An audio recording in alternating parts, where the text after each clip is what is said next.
All right, we will call this joint session of the board and long range planning to order as part of our strategic planning team. I am not going to say a whole lot here.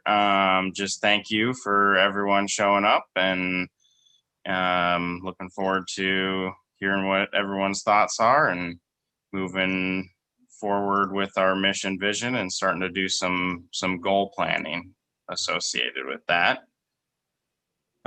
So I'm going to just turn it over to Glenn so we can get rolling. Okay. So I'm not going to say pretty much anything as a GM, just going to talk as the facilitator right now.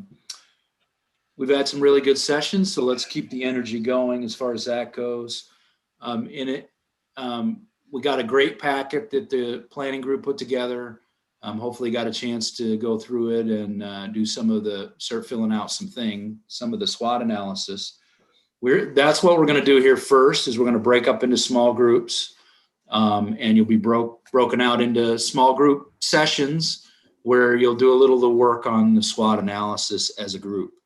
So what we're going to do is we're going to, each priority that was put together, there are the strategic priorities, and there are 3, 6, 7 of them. And they were all built from all the work you've done so far. And what we want to do is do a SWOT analysis on each one of them. Again, strengths, weaknesses, opportunities, and threats. Each group needs to have 2, 3, 4 in each category, and then move through each of the 7. Have someone write them down in your group, because when we come back, we'll have each group report out so that we can kind of get the energy going to get to goals and objectives. But I'll need those so that I can put them in the notes for this meeting from each of the groups. So we wanted to be able to, the goal for this one is to spend a lot of time doing this exercise and then come back and do the priority goal setting based on what you come up with here and your discussions. So we want to make the most of the time today. So what I'm going to do is I've got to shift the groups a little bit because we got a few people missing, which actually John and I had kind of planned for. So what I'm going to do is I'm going to name your group, put the names in, and then John will move you over to your group and you can start working on it. Before I do, are there any questions about what you're going to be doing? Okay. No, but hey, I just to kind of be a little helpful. So the list, that has a list of priorities, because I noticed when I was trying to work through it, I really had to count on those definitions of each of them, because they're obviously all the priorities are interconnected in some way, but it's helpful, I think, to refer back, so maybe it would help everybody if they could have that screen up that actually lists the priorities also, just for reference as they're talking. I know it helped me anyway. Hey, John, when we do this, can you give one of the person or everybody in there the ability to share so they could bring it up if they wanted to? I will. Okay, once we break out, you can give it to however you want to do it. Yeah, we'll see if we can find a way to do that. Why don't you guys run through the process real quick of what you're looking for? I mean, I understand it, but it would be nice to have a little explanation. Okay, so the SWOT analysis is you highlight what the strengths, weaknesses, opportunities, and threats are for each of the 7 things. So as an example, let's take sustainability. Each of the groups will discuss first sustainability, and you'll pick a strength. What's a strength? And to be clear, that's not a strength of sustainability. That's a strength of Sudden Valley as it pertains to sustainability. So as an example, we live in the watershed. So there's a number of commitments we have as a community to the watershed, and you have and we live those. So some of them are tree protection, as an example. We have a really robust tree protection. So that would be a strength, as an example. So you're looking to do that for each of the 7 and each of the 4 categories. And again, discuss, kind of agree on a couple, and then move on to the next one. So as an example, if you're doing the sustainability, you would then go to weakness. What's a weakness? Our drainage system is not fully up to speed. So that's an example. Then you go to opportunities. What are some things that we actually can take advantage of? We have an opportunity to go after. The third one is threats. What threatens Sudden Valley as it pertains to sustainability? So each group's going to do it a little differently. That's why I don't want to get too into the weeds about instruction, because that's actually part of the synergy that starts to come out of this. But and each group has a different dynamic, which is part of the part of being able to capture kind of the community overall. Question. Does that help, Josh? I have a question. Sure. Should we copy that worksheet for each of the 7 areas, or are we supposed to fill out all 7 on one worksheet? Do you have any recommendation on that? To me, for the group, for each of the groups, you could do it either way. I would say it's easier to do just do it on one worksheet and cram them in there. I think that would be easier as we move forward. It'll be easier for me to go through, and probably easy for you to report out on.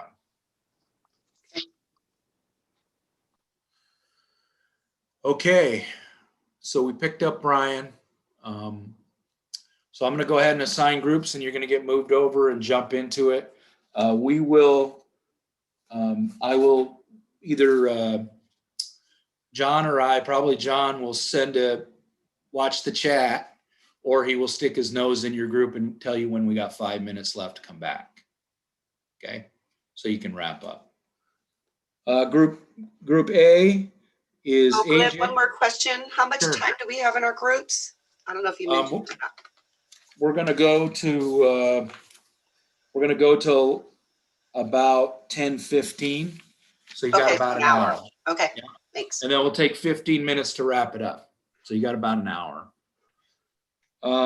Okay, Group A is AJ, Sonia, Richard, and Joel Dobbins. If and when, is he coming or is he not? Or don't we know? I don't know if we checked in with him. I'll send him a text, see what he's doing. Okay, cool. Okay. So John, when Joel enters, move him over into this group A. So AJ, Joel, Sonia, and Richard, you can move them over whenever you're ready. Group B is Josh, Andrew, and Michael. And then Group C is Kim, Linda, Adam, and Scott. And Group D is Brian, Steffi, and Steve. And then if Justin comes, we'll plug him into that Group D.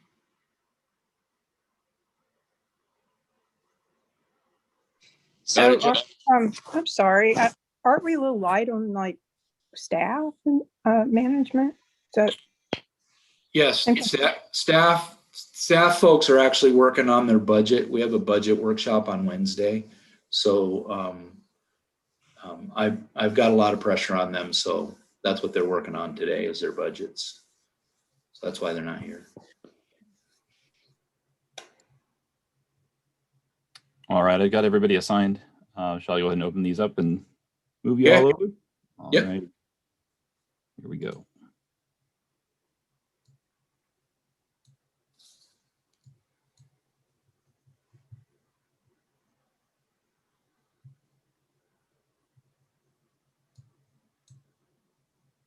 All right. I think that did it. Okay. So we'll just be on like I said, if the other two come in, we'll watch for them. And Move them over as appropriate. yep. And then I'll come back and we'll jump back on about, I'll be watching, but a little after 10, I'll bebop in. So you can go in and out of the groups, can't you? Yeah. Yeah, I've got a little join button here. So Okay. Yeah. So when we'll come back on about 5 after, and then I'll have you run through the groups okay. and tell them they got 5 minutes, and we'll give them about 10. Okay. Sounds good. Okay, because I want them to be. This is important stuff they're working on. So, all right. Yeah. Thanks, John. Good thing.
Hi, Sonia. Did you do your reboot?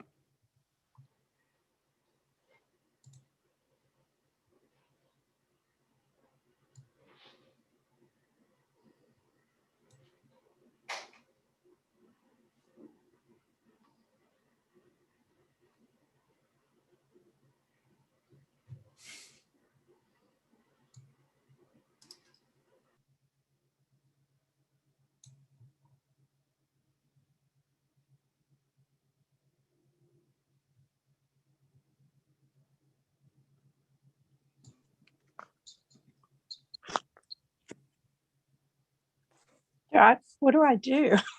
You're going to put me back over now? Yeah, this is interesting. Signed out. Not joined. When is not joined? Oh, so your PC with your camera? Yeah, that's me. Yeah, that's the PC. So I should just leave the whole group now? I left the breakout room. Should I leave the group too?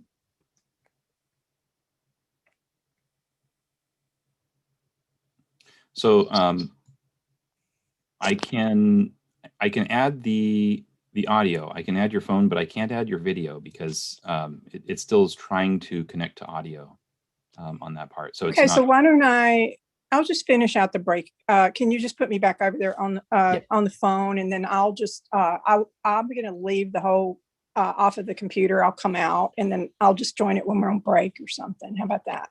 Sounds good. Okay. Okay, thank you. We'll get you re-added here.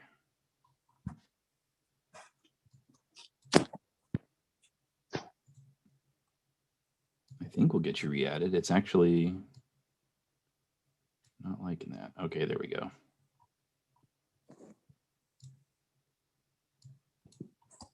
Well, why is it not showing you unassigned? I'm with AJ in that group. Yeah, but it's not even showing you connected right now. Come on. Oh, I don't know. I left it. I logged out of the breakout room, but I'm still in the meeting. Like right now, I've got the video on the phone. That is very strange.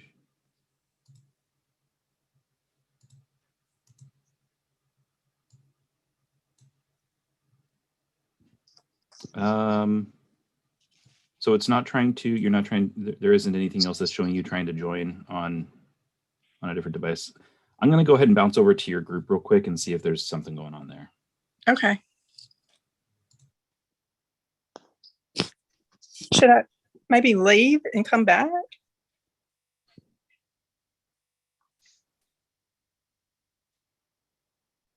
I'd hold until he gets back.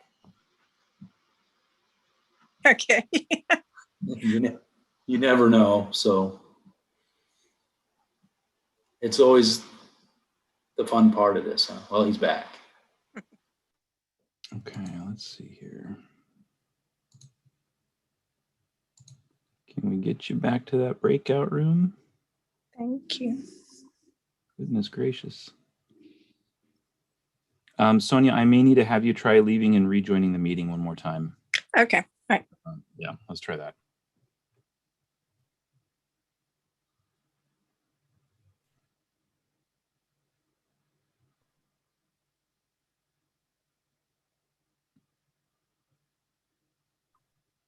Morning, Deanna.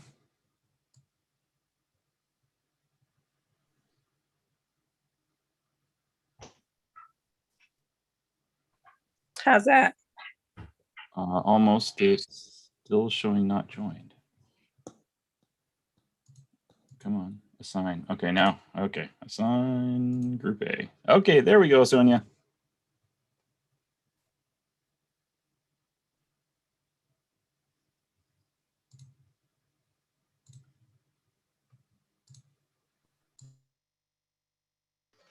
Yeah, John, I would have pre-done him if I knew everybody was coming. Oh yeah, no big deal. Yeah, and it's so much easier to do that and then move them over, and then you can. It's easier to bring them back. One of the workshops I do, I'm putting pressure on them while they're in their small groups. So we're turning up music, and it's meant to get them to sweat a little bit. And then we bring them back. We put them on like a 10-second countdown where it tells them they're coming back, and boom, we yank them back into the main group. So there's some neat stuff you can do, but again, you got to do a lot of planning, and you got to know everybody's going to be there, or else it screws everything up. Because it's interesting, we just don't. Sunday's just so hard, I think. So, okay, thank you for taking care of that. No problem.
Ooh, what happened? Hey, this is Andrew. I got kicked off. I was in the second group. No problem, Andrew. I'll get you reassigned. Thanks for your help. Sure thing.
Hey, John, you there? Yes, sir. Let's go ahead group to group and give them their 5-minute warning. Okay, sounds good. Thank you. I can add you to a group if you want to join in. I'm all right. Okay. It's best if I don't hear what they're saying as I facilitate.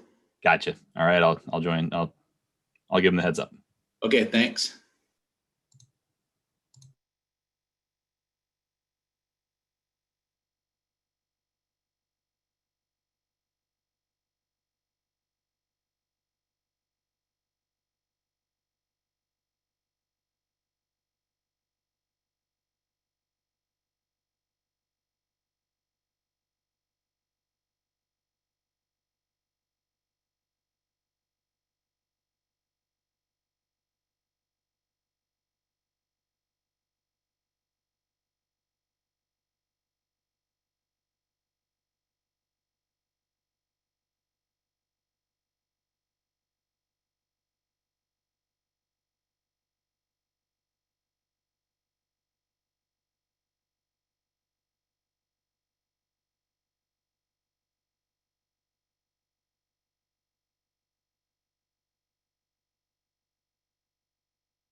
Okay, everyone's been notified.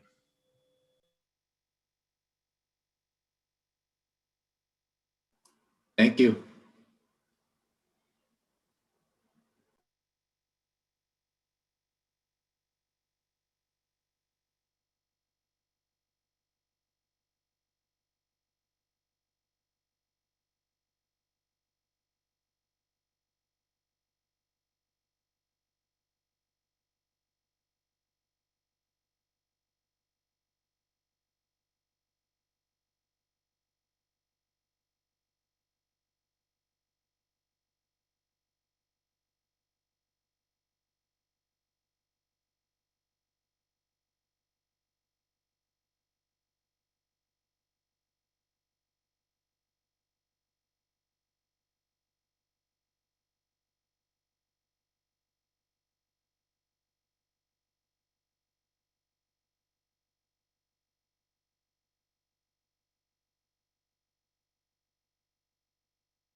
So we don't bleed into each other.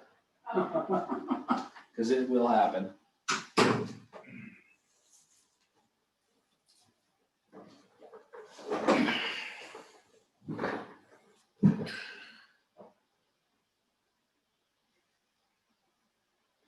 So did they seem done? Not really. Seemed like there was still some conversation going on.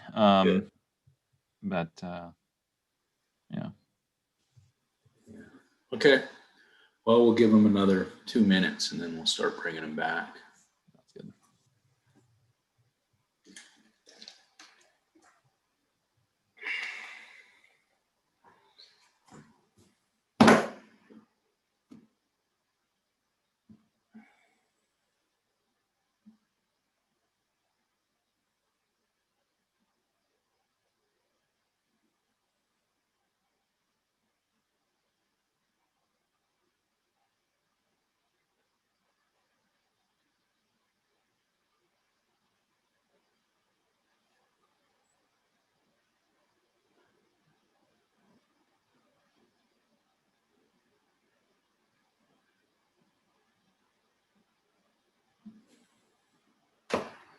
Okay.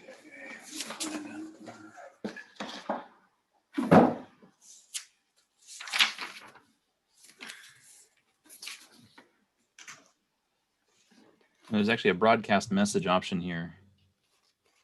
Yeah, go ahead. Go ahead and tell them you're going to bring them back in 1 minute. As well try it, huh?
Shall I go ahead and bring him back, Glenn? Yep, go ahead. All right.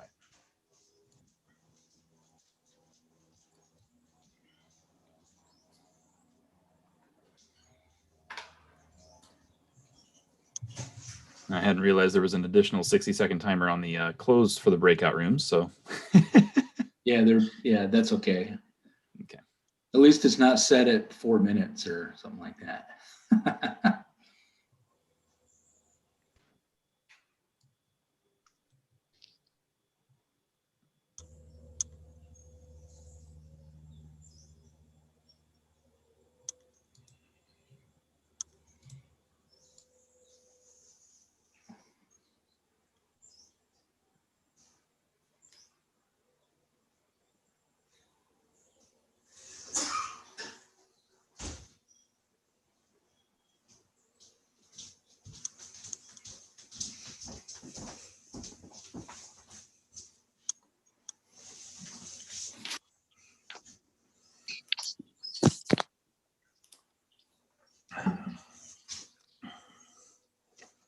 I wonder if I should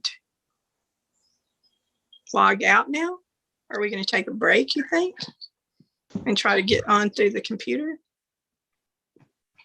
You can. I'm not planning to take a break, but if you want to try. Okay. Let me see if I can just do that while we're waiting for everybody to come back. Yeah, when I come in and I'm on my phone and I'm trying to get on the computer, I just leave the phone going and then go over. And Okay. Glenn, I just shared with you our document. Yep, I Okay. saw it come over. Okay, you should be able to click that link. If not, I'll copy and paste it into an email. Okay. Glenn, I just took rough notes, so I'm gonna get these patched up and send them over to you. Sure, that's always good. Well, I figured that Glenn could read rough notes. Yeah, Yes, I Glenn doesn't can. want to read this.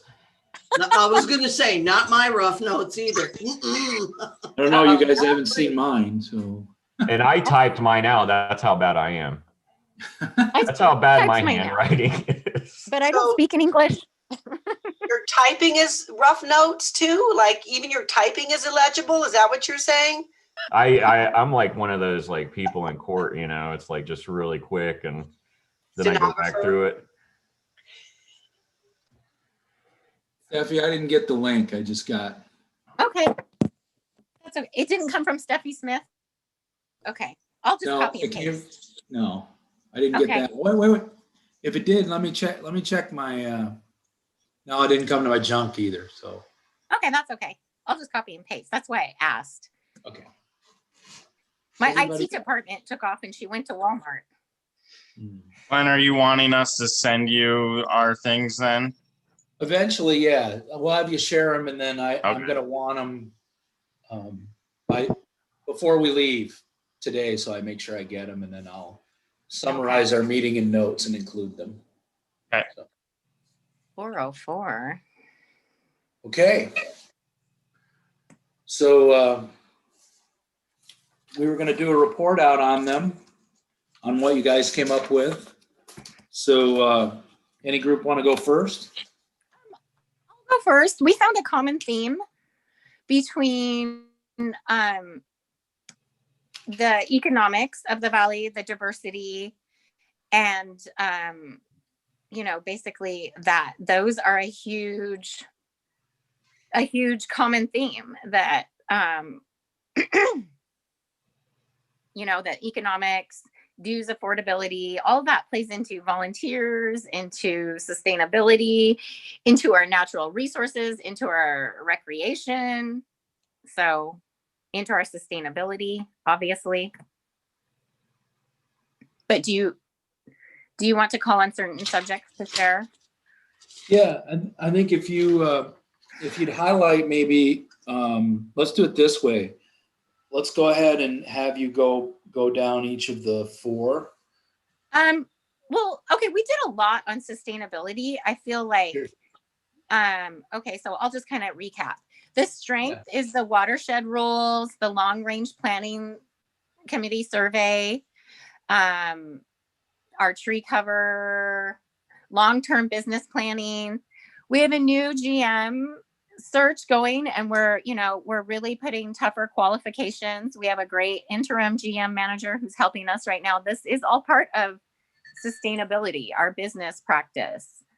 Our weaknesses is that in the past we have had some poor business practices, and of course in the hindsight it's easier to make that judgment call. But just to be important that it's important that we're learning from these instances. Our weaknesses also are alternative energy sources, green renewable energy. Another weakness is the transition that we're in. That is a time of weakness. It's also a time of opportunity, which going green, reducing our footprint, and reducing transition is all opportunities for our sustainability. And honestly, our long range planning that is happening right now, to me, is the biggest sustainability. Brian and Steve had a great, they have a great view about, the nature and the things outside. So, I was like, I'm not so strong on environmental, but they were really strong on that too. Threats are climate change, the cost of sustainability, Another threat is driving people out of the valley because of dues increase or, you know, the housing prices or the market. These are all threats. Gentrification is a huge threat. Okay, and then go on to collaborative. Actually, I think that Should was we a great break it thing. up? Let's go each group per each of the 7, so we stay in each theme. I think that would be more productive. So Yeah. next group. Josh? Yeah, so for sustainability strengths, and I will say, and I'll take the blame for this, we didn't get to 3 of them. That hour went by so quick. So strengths is we live in a relatively natural environment, relationship to the tree cover in most of the housing, sustainable, developing resources and strategic planning. I think this is a huge strength. We have a budget process that can take into consideration future sustainability. Weaknesses, amount of development on the waterfront impacts our watershed, fire threats. We have a weakness in our fiscal sustainability. Business and operational communication can be a weakness. And we've had silos built around partnerships and stakeholders for opportunities to growth in the past. Opportunities, we have the opportunity to build more relationships with the county to improve our sustainability, countywide collaboration, ability to partnership for expanded funding. And I think a good opportunity would be to educate the builders who are building here a little bit more and provide them information when it comes to our issues with sustainability. Threats, global warming, development that is inconsistent with our sustainable goals. Threats with builders submitting permits and those lingering and not being followed up upon and inspected. And then I think lack of education, making uninformed decisions. And I think we could do a better job communicating a lot of these issues with the community. All right. Thanks. Did I sum that up okay, Michael, Andrew? Okay. Well done. Thank you. Next group. I'll jump in next, I guess. I think, we discussed many similar things and stuff, so I won't try to repeat too much things, but we recognize that, some of the programs that we have offered, like Firewise, Clean Green, delivering wood chips, things like that are, a big strength to helping us with a lot of the topics that you guys have already outlined in your guys's. Some of the weaknesses that we found for our sustainability was just a lack of maintenance of our built environment. The more we don't maintain things, the more they end up costing us or they need to be replaced, which kind of went hand in hand with a weakness of fiscal responsibility. You guys have all touched on that too, but we did as well. And we also saw a major weakness as a lack of succession planning in our staff structure right now. And this is the opportunity. I think you guys outlined a lot of them. I think the big theme is just being able to look at the bigger picture of all of this and how it works holistically. And the major threat that we identified to sustainability was CAI and WICOA. The way our dues structure and voting was changed created instability. And we see that as the major threat against sustainability. That's it. Okay. The last group. Group C. Go, Kim. Oh, I'm summarizing it. Okay. You were the note taker, but okay. But you're the leader. Okay, I'm the leader. I'm glad I took notes. Okay, so for sustainability, we had as in strength that our community is financially sound. We had our human capital as our that provides sustainability for us, our community's willingness to contribute. We have a lot of people here that are very bright and capable of helping to volunteer to help lead the direction in our community. And as far as sustainability for weaknesses, we also listed human capital, not accessing the best people we can because people might be a little bit hesitant to step up and volunteer in our current climate of polarization. And also I think that was under collaboration. Under sustainability for our opportunities, again, we listed human capital as a potential to access more folks in our community for volunteer positions. We also listed, that was under community collaboration. And we listed the union with respect to financial soundness as a threat to our sustainability. And that was it. If you have anything in your notes, Linda, to add, but I had those items as our SWOT for sustainability.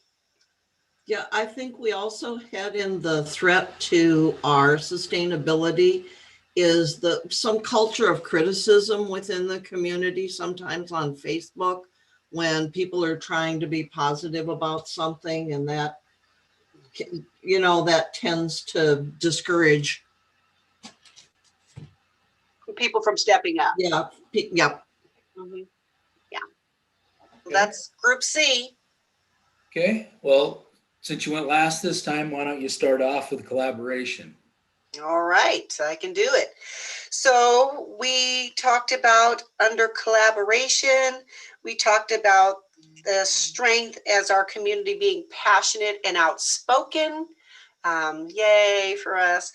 We talked about the willingness of our members to support good causes. For example, when the dues were waived, a lot of folks donated their money for their dues to organizations to help support people that were struggling during COVID.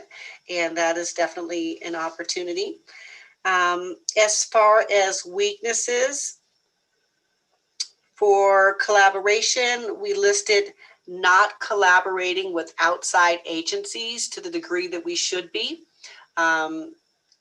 Outside of our community, like the watershed. And I think now we have Nancy that's on a committee.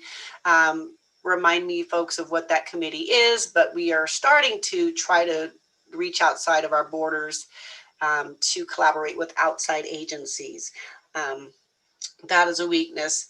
As far as collaboration, we listed improved communications as an opportunity. We did admit that during COVID, communications have been a little sidelined, but we think things like once we start opening up, having town halls to improve our communications and having more outlets to do good in our communication, since people are willing to help others. So that is another collaboration opportunity, and also collaborating with outside agencies is an opportunity. Under threats for collaboration, we didn't list any that I have in my notes. And one of the things that I did want to say about our SWOT is that we were very strong on our strengths and opportunities, which I feel is a very good sign. And we were very light on our weaknesses and threats. So that's something visually that I noticed overall, which I found to be a good takeaway from this lesson. And that was Group C's collaboration. Excellent. AJ, why don't you go next? Yeah, so for collaboration on us, some of the strengths that we see are the planning process that were initiated here and that we're involved in, and the annual survey and getting that out on a yearly basis. We believe those are all really good starts to building a collaborative community. One weakness we see is just a previous unwillingness of the board to actually collaborate with the community. We watched a lot of people, come up and give statements at board meetings for over a year, and it didn't seem to have any impact on anything. It was a big reason, why me, Steffi, and Josh ended up running, is, we just felt like we weren't getting anywhere with trying to collaborate as community members with the board. And so, we needed to step up and, be a part of that to build that collaborative process. And with that, we found a big opportunity that we think we have at this point in time with this transition is changing to a more bottom-up approach to the community as opposed to this top-down model from the board. We talked about things like gate captains or block leaders or things like that, where we could have some people who are in the community who just spend time talking to their neighbors, which a lot of us largely do. And then they can kind of bring feedback back to the community as a whole through a mechanism like that. And, the main threat that we identified through collaboration was, again, CAI kind of divides the community into, seems to be their goal. Okay. Josh, You're on mute. you're muted. Shoot, sorry. So for collaboration, our strengths, as you guys have already touched on, the strategic planning process and bringing the board in, into it is great. All of the people that we have in our governance and our committees is a huge strength. And we have a board and organization that is willing to celebrate and appreciate members of the community. Areas of improvement, turnover and volunteers quitting is something that we can, improve upon. There seems to be it's historical, but lack of respect for people that are involved. And I think our budgetary process could be a little bit better when it comes to collaboration with the community versus just like, here's the budget. We're going to present it to you. You can't ask questions. That's what it was like the year that, AJ and I went to the budget meetings first. And it was just like, sit down and watch this. And it really wasn't very involved for the community. Threats, lack of recognition for the work that the volunteers and staff do, lack of follow through on defined goals and projects. Unintentional threats could be ourselves. And, as members of staff and committees and board, we can sometimes be off brand with Sudden Valley as a whole when we're, ourselves out there in the community. So from that, we've got opportunities. And I think we could celebrate the work that people do a lot better. We have the ability to restructure the relationships between board, committees, and staff so that we're all on the same page when it comes to like, hey, how am I going to discuss this with the staff member if I need to? Or, it's kind of like some of the problems that we've had recently. They have quite a bit of a ripple effect. And I think a big thing for our opportunity with collaboration is to define our brand as Sudden Valley and how we do things. All right. Steffi? Sorry, I was on mute. We're on collaboration, correct? Yes, correct. Okay, I was just making sure because I was just going back to how it does go around quite a bit. They do bleed into each other. Yes. Okay, strengths. Our biggest strength is that we have a passionate community. Sure, people get apathetic, but when things happen, our community really mobilizes. Transparency is taking hold, and it's a new norm. The input from the community is also a strength.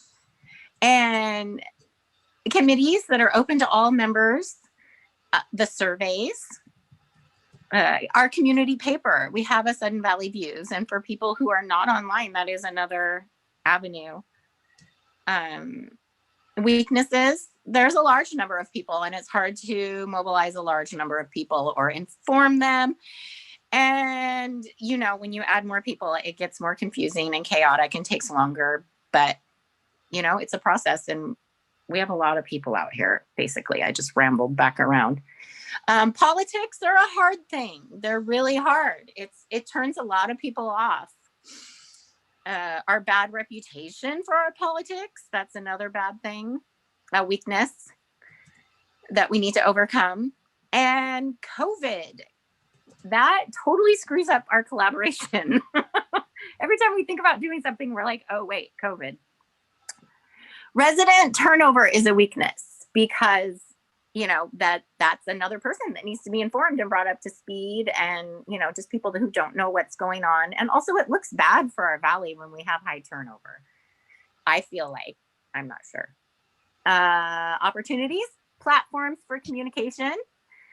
What was brought up was the online, you know, submit for any safety hazards or anything like that. Maybe we could also have other, like, you know, suggestions or what have you. Make fair long-term plans so that new volunteers can jump in and not have a lull.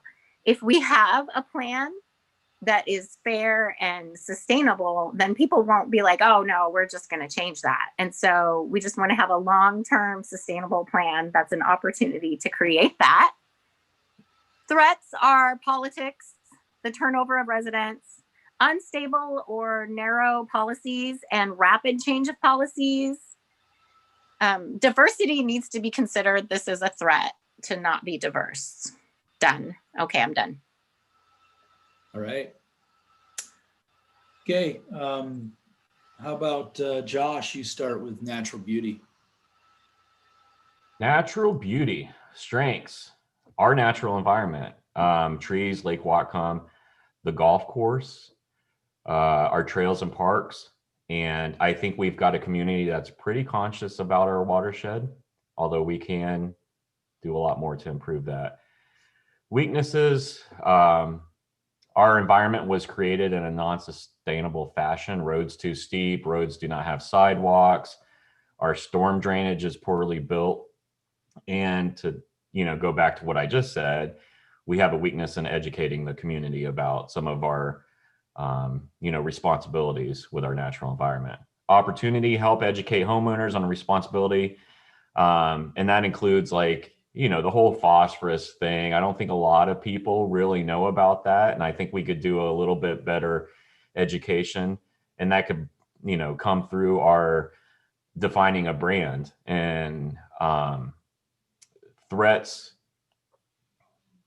4th of July, fire, all that good stuff. And what, am I missing anything here? Thank you. Oh, under opportunity, you know, better fire education. And I think that leads to, you know, doing more with Firewise and all that kind of good stuff. Okay. Kim?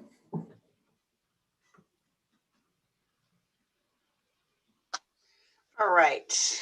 Natural beauty for group C. We listed Clean Green, Firewise, and our new contract with the Hazardous Trees community as strengths. We also listed our conservation ethic as a strength under natural beauty. And we listed that natural beauty is definitely embraced by our community here in Sutton Valley. We did not, and I leave it up to my committee to correct me if I'm incorrect on this, but we did not list a weakness under natural beauty because Sutton Valley is so naturally beautiful. For opportunities, we listed collaborating with outside agencies as an opportunity based on our natural beauty. And for threats, we listed the restrictions of outside agencies could possibly threaten some aspects of our natural beauty. And that was it for Group C. All right. Steffi? Okay, so for Group D, natural, let's see, I said we have so much. Basically, we have so much natural beauty, 3 exclamation points. We are bathed in nature. There's recreation, trails, marina, play areas, creeks, and water. I think Kim hit this better with the strengths. Weaknesses, under maintained, question mark. There's a question about that, the level of maintenance that we've been able to provide. The trails are under mapped, and there's a lack of time. The season is short for our recreation out here too,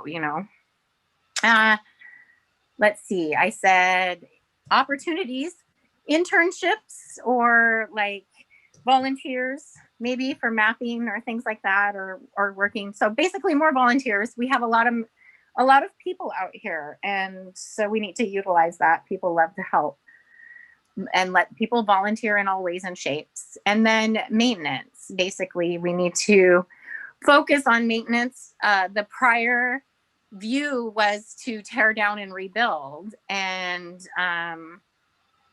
when I just want to share that when I did the tour, a comment that was made by Jacob was, I was hired to maintain.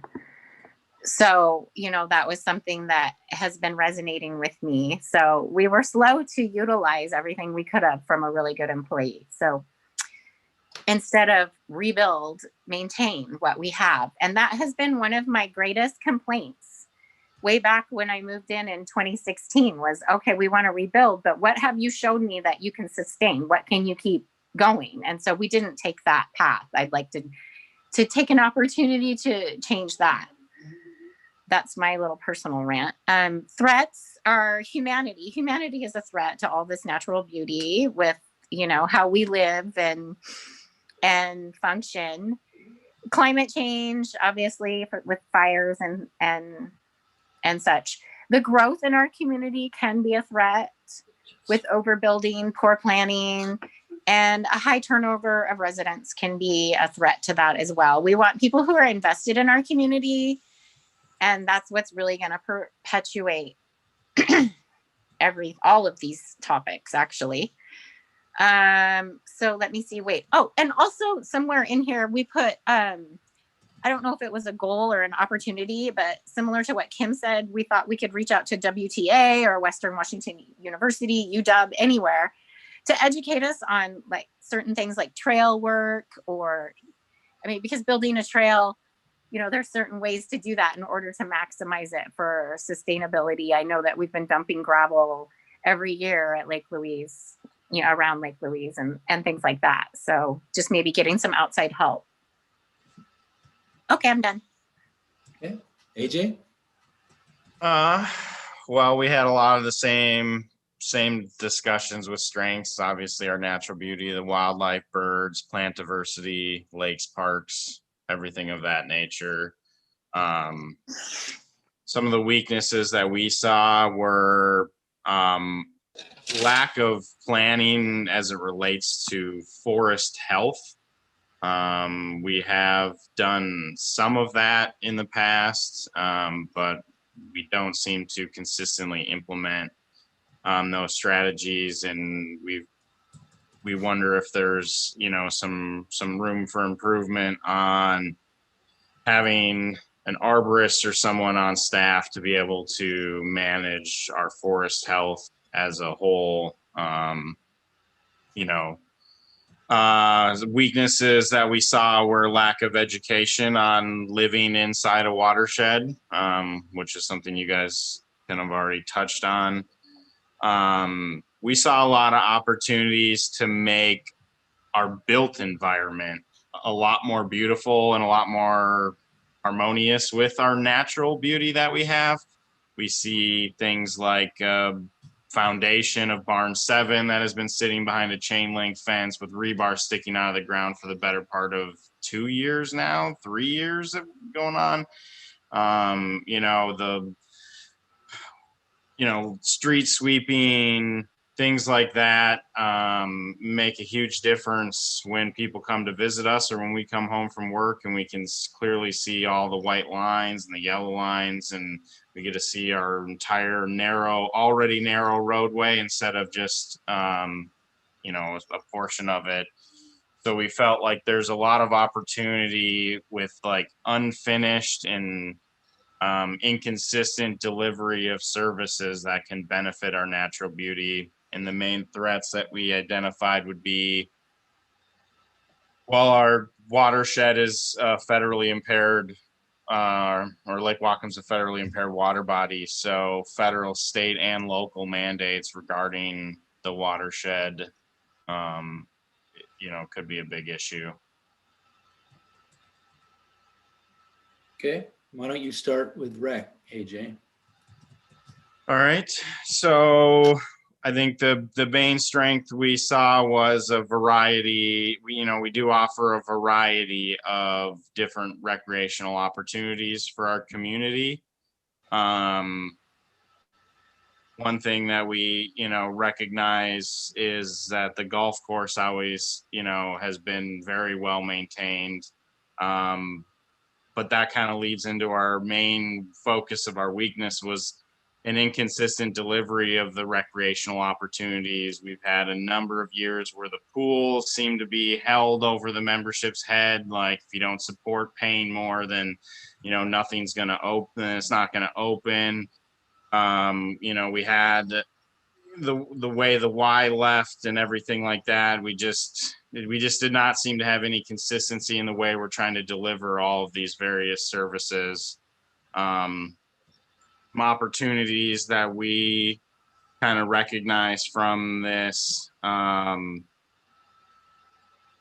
one last thing that kind of goes with the inconsistency delivery of services goes, we're staring down the end of a rec special assessment as well. So again, provides no consistency of those services to the membership. They supported that initiative, but it's not a consistent practice to do something like that. So some opportunities we saw were, the option of using use fees to help offset some of our costs again, instead of forcing everybody to pay for everything. We talked about this understanding of a baseline maintenance that like all members are basically agreeing to pay into, but offsetting some of those costs with use fees again to help have the people who use these facilities the most pay for the bulk of their costs. And then opportunity to change the relationship with golf and the community through this process. The survey, showed that that a lot of people, wanted to see at least something change with the way we operate between those two. And the main threats that we found were just changing trends, whether certain recreation activities are becoming more or less popular, whether they can charge more or they're less revenue heavy, things like that. Okay, Steffi? Oh, shoot. I wasn't on mute. I'm so sorry. Brooke was talking. I am so sorry, you guys. So in recreation, like AJ said, you know, one point is we have disc golf and no one has that. So that's thanks to collaboration. We have a wide array of recreation opportunities, healthy for our residents, it's mental health as well. Maintenance of our facilities are, you know, they're done as best we can with what our budget is. So I think that's super important that, you know, to recognize that we're doing a good job. I mean, because the past, and I hate going back to the past over and over, but our reputation is that we're underfunded, we couldn't keep up. But I think that we've done great work with what we have recently. So anyway, I just wanted to throw some shout outs there. The weaknesses, COVID-19 strategies, they make it, you know, they make that hard, especially for the gym that was brought up. And, you know, I know that we've heard a lot about that, and it's hard, you know, and we need to get creative for that. Another weakness is limited funds. And I don't know, that's good. That's a tough one because it's, you know, it's seen as it's limited funds, but in this last year, we've seen where we could reprioritize spending and be more sensible and pull out of that. So that would just be considered a weakness if that's the point, you know, that where we figure that out. I think that would be the budget process will help us with that. Opportunities are to utilize the more space that was previously deemed to be torn down, like the ice barn. We could, you know, it was the light was shed on that doesn't actually have to be torn down, and we could be utilizing what we have rather than creating more cost. I mean, I can envision you know, it's been brought up to me, a play court, outside gym, basketball court, storage, whatever. Threats are finances, maintenance challenges, employee loss, employee turnover. I think that's it. We kind of ran out of time there. We kind of went a little faster, so that's it. Okay. Kim? Same here. As we got towards the end of the list, the conversations got shorter so that we can finish. With respect to recreation, we listed the special assessments as both a strength and also a threat. Under strength, we listed special assessments because we thought it was a great way to ensure that our recreation facilities were accessible and funded. And we thought the consistency and knowing to have the funding of those activities was a strength. With respect to recreation special assessments being a weakness, we felt that because they were, you know, in 3-year increments or however many years increments they were, it was a threat that once that assessment was up, that those activities would no longer exist, or we would have situations like in the past with the pool where, oh, there's no money for the pool. Let's hurry up and do a fundraising so we can open the pool this summer. So in that sense, it's a threat. We thought it was also an opportunity with the special assessments that as our community turns over, that when if people's values were to change, they have an opportunity to vote on whether or not they want to fund certain activities, because perhaps maybe folks coming in the future may not be interested in some of those recreational facilities as we currently are. And then we didn't have anything to my notes as far as a weakness for recreation. But as far as opportunities, we had a mention of growth and improvements in the areas of financial,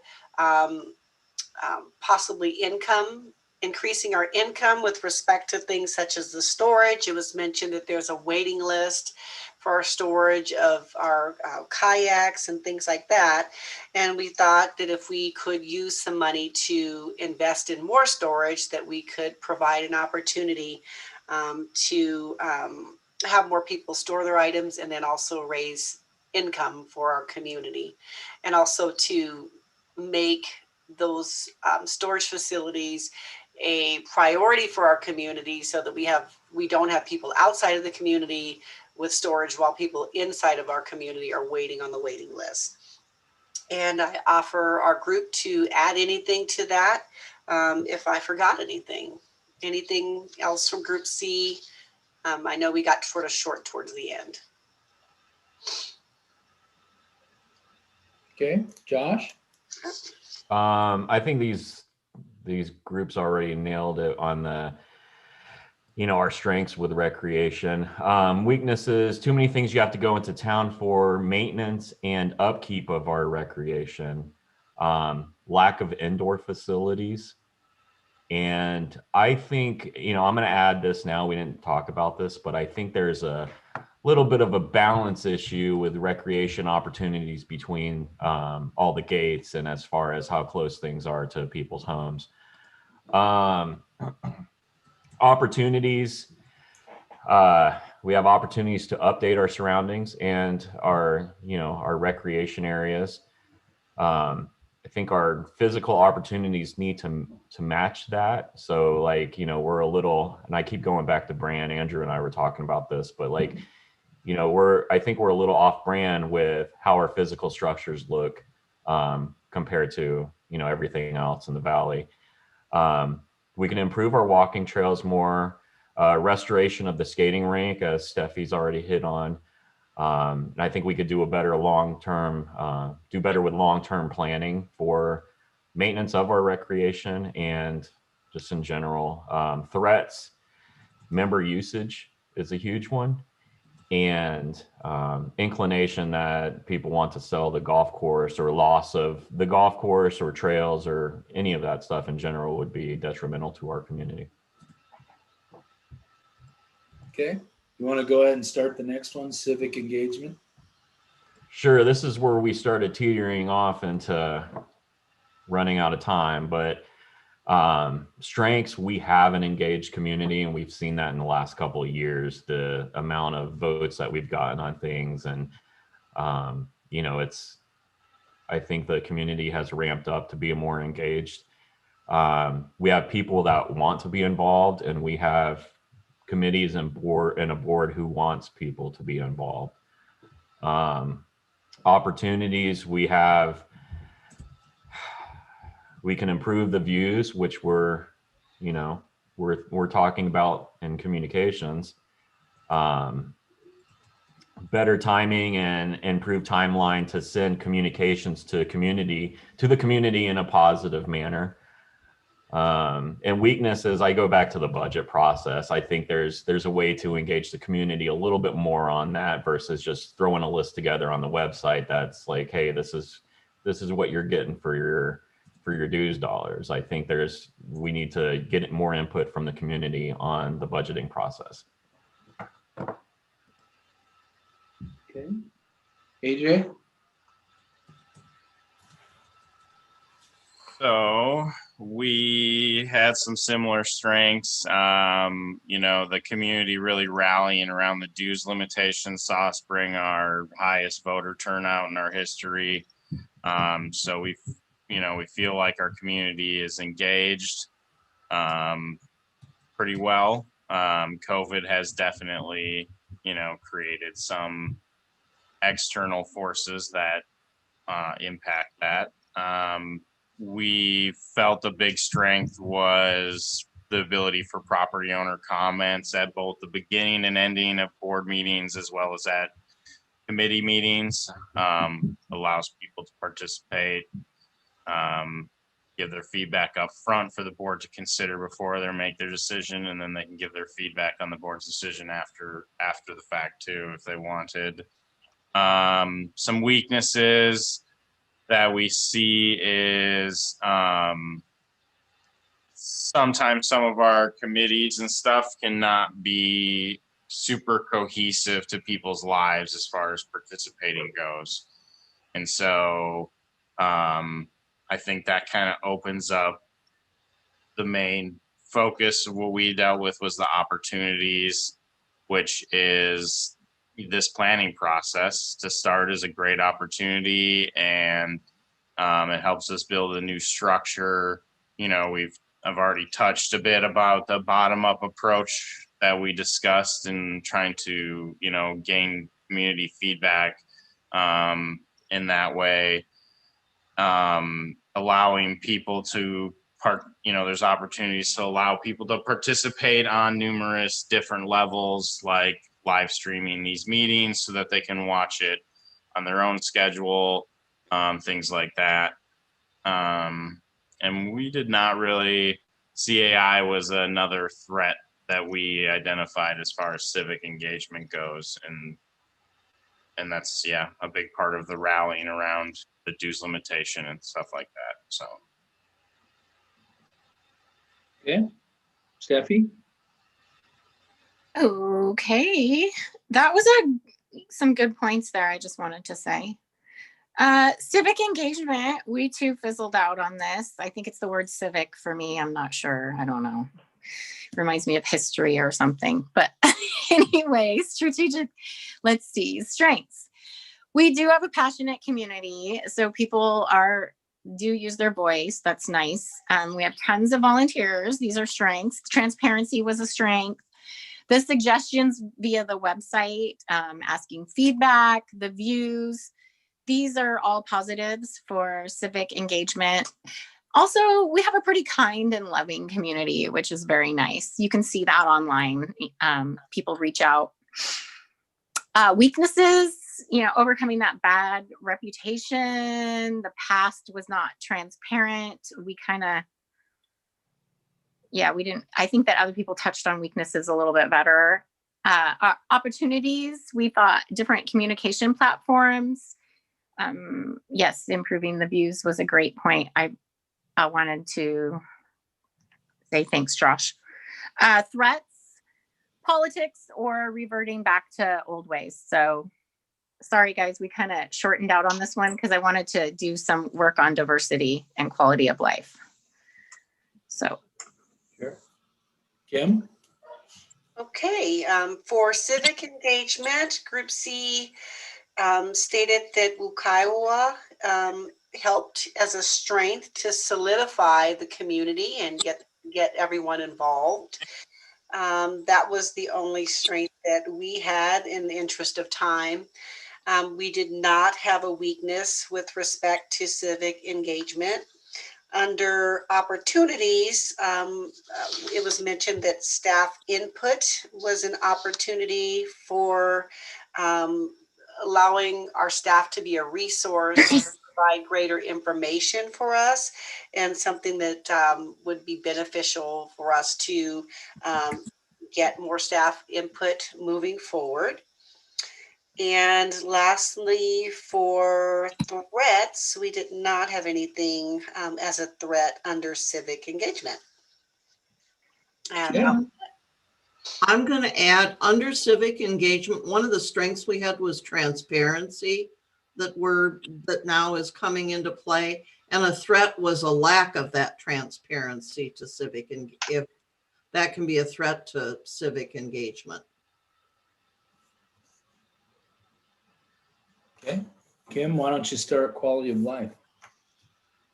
all right, quality of life, we added under strengths that Seton Valley is a beautiful place, that most folks appreciate living here, and provides to our quality of life.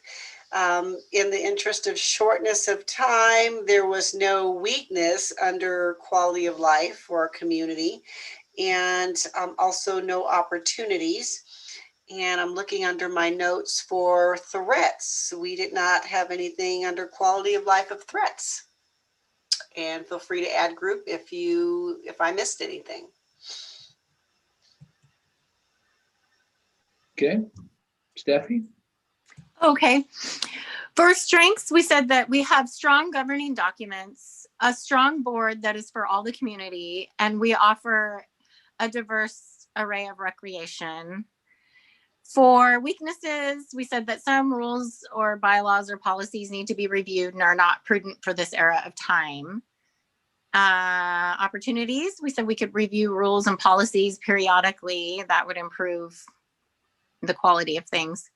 And then threats are when we have a narrowed interest by volunteers, instead of thinking of the greater good. Economics can be a threat, and climate change could be a threat to all this, and dues affordability. Okay, AJ? Yeah, so we kind of touched on mostly, we have a vast variety of recreational opportunities here. We saw, those as like a big reason and big draw to being out here. But the weakness is the consistency of delivering those. Again, that was kind of a common theme across a number of our things. We've talked about it with the pools, roads, street sweeping, drainage maintenance, that kind of thing. Some opportunities that we saw, and I think we've touched on this kind of in recreation, but a lot of underutilized space in our rec corridor, we felt like. And touching again on the natural beauty of things a bit, like getting like the foundation cleaned up and things like that. Opportunity for looking into some sidewalk alternatives would provide some good quality of life improvements here. It's something that people regularly discuss and everything. And then connecting more trails, connecting more areas, that's a big quality of life thing here. If someone can leave gate 5 and get down to the pools without getting on the road, or someone from gate 2 can get up to Galbraith without having to go on the road. Those are all, big things that we see the community really desiring for the quality of life in the area, and they tie in cohesively to the surrounding area. And the threats, yeah, we had like the economy, dues affordability, all of those things as similar threats to what Steffi said. Okay, Josh? Sorry, we didn't get to these last two, so Okay, then I think these guys have it covered though. Okay. Then how about Steffi kick us off with the diversity and inclusiveness. Okay, you're gonna have Kim go last, right? Correct. Okay. Okay, so diversity and inclusiveness. I said our strengths are transparency, collaboration, and overall we have a pretty kind community. We also have Kim Harris on our board, and she actually makes a livelihood from teaching this subject with kindness and compassion. Our weaknesses are ignoring the will of the voters, ignoring the diversity of our community, and narrow views of that. Opportunities are that experts can be employed to help facilitate a wider view of diversity and to encompass everyone into our long-range planning. The threats are politics, negativity, and honestly, personally, I think bigotry and racism. So those are threats to diversity. So I'm done. AJ? Yeah, we were going through, we didn't really get a whole lot of strengths. We see a lot of things in this manner, kind of changing and trending in the right direction, but we feel we need to maintain some of the trajectories that we're on here as far as transparency and things like that go. Some things we discussed, for weaknesses is a lack of ability for non-English speaking members to participate. And a little bit of a discussion on what other languages in our community do we have that, we could help, do some translations of some of our announcements or messaging, or things like that. There's that kind of dovetail for us into discussing some opportunities. There's online tools for hearing impaired to be able to participate in meetings. There's online tools for being able to translate, our website and things like that easily, for many different languages and stuff like that. And so exploring some of those things, the ability to meet virtually as an option has opened up the door for some people to be able to participate that maybe wouldn't if we had to meet in person.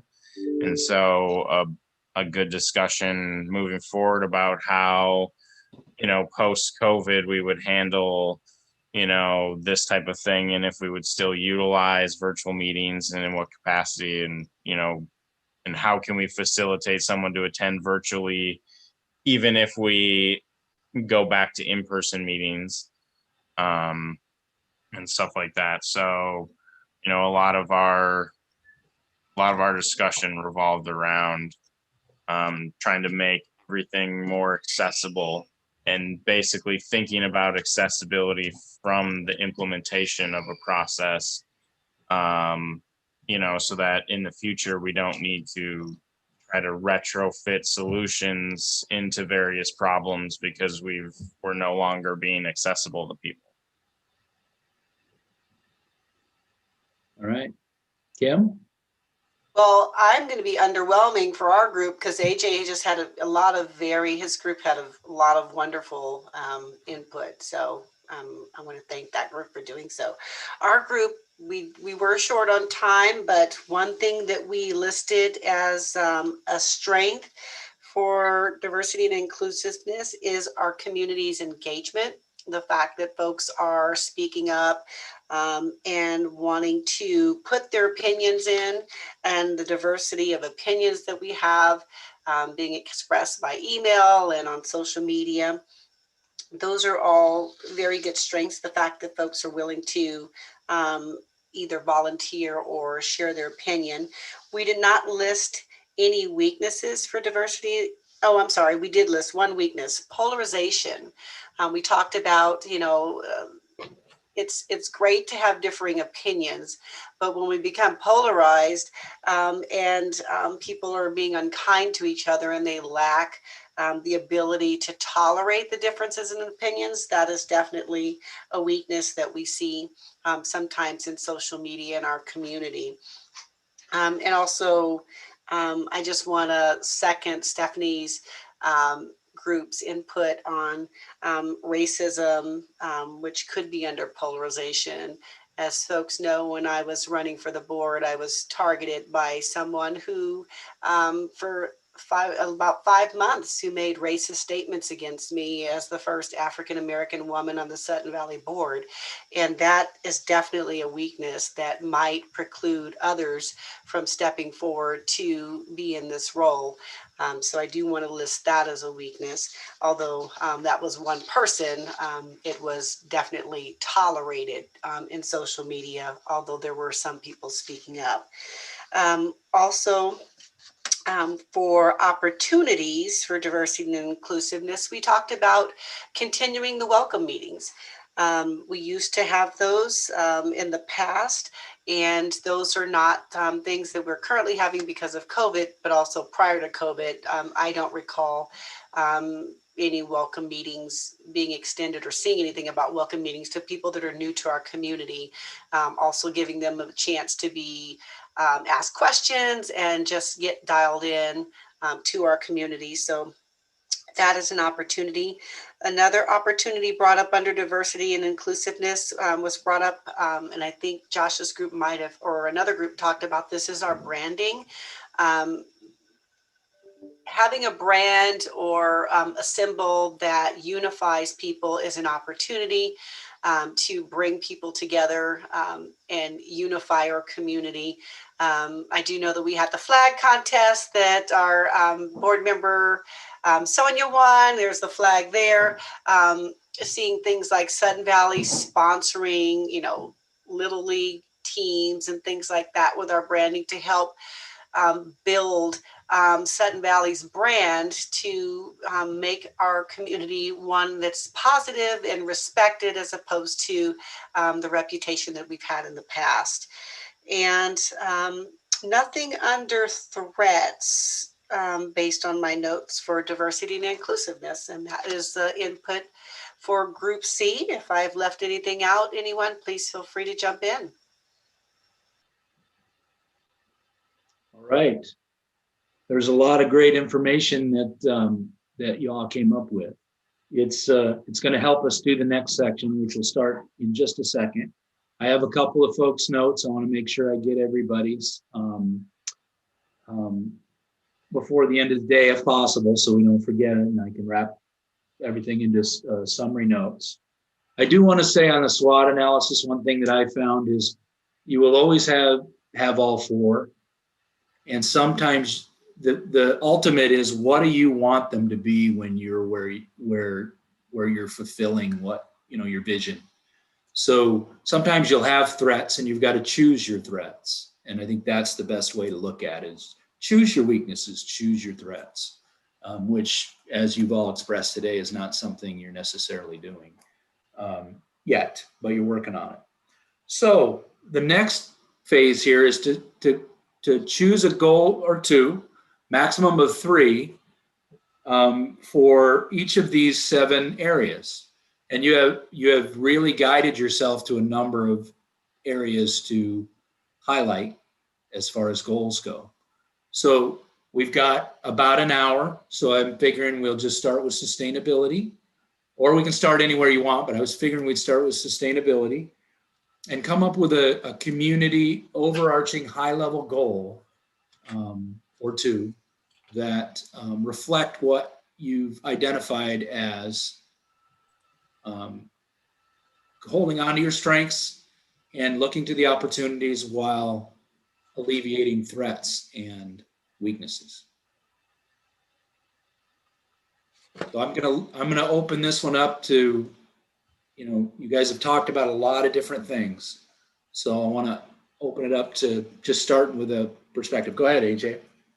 I'll jump in as something that I see. One of the weaknesses that we identified in sustainability, and this would go as like kind of a near-term goal here, is, and this is, something that maybe everyone doesn't necessarily see, but succession planning in our staff. And I see that as a definite need for the sustainability of our community to happen in the near term, in the next 12 months, essentially. That obviously provides that continuity, and it confirms with the community that, we're going to consistently deliver these services, on a yearly basis.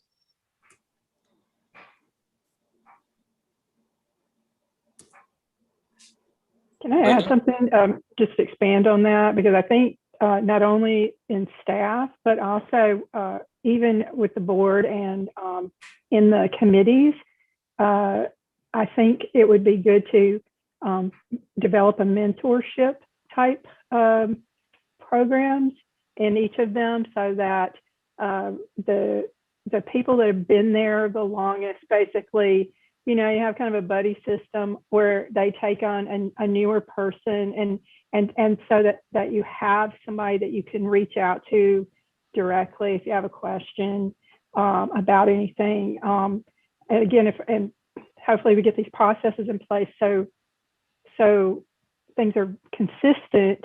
But again, it's just nice to have that mentorship, and it kind of ensures that continuity and the consistency and the sustainability of the process, while allowing for new people to come in easily and start participating, because we can't have 2 decades of the same people running this community. You have to have fresh eyes and fresh blood. And so we have to create a way for that to happen and still, keep everything, we don't keep losing all the work that anybody's put into it previously. Okay, Linda? I know this is it's probably everybody's gonna say it goes into midterm goals, but I think we need to start working this year at resolving the rec corridor issues. It looks like a war zone down there with all the chain link fence. And it's just, I know that there's things that has to do with the permitting and what we're gonna do to use that area. But I think if I'm not mistaken, this has gone on since 2017 and it's now 2021.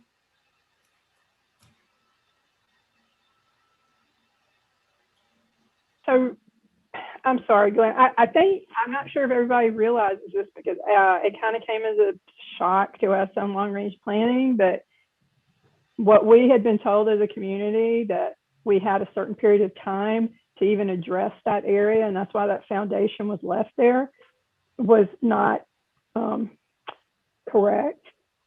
And that door was shut. So it hasn't been open to us as far as like just holding that footprint for well over a year, which Glenn found out. So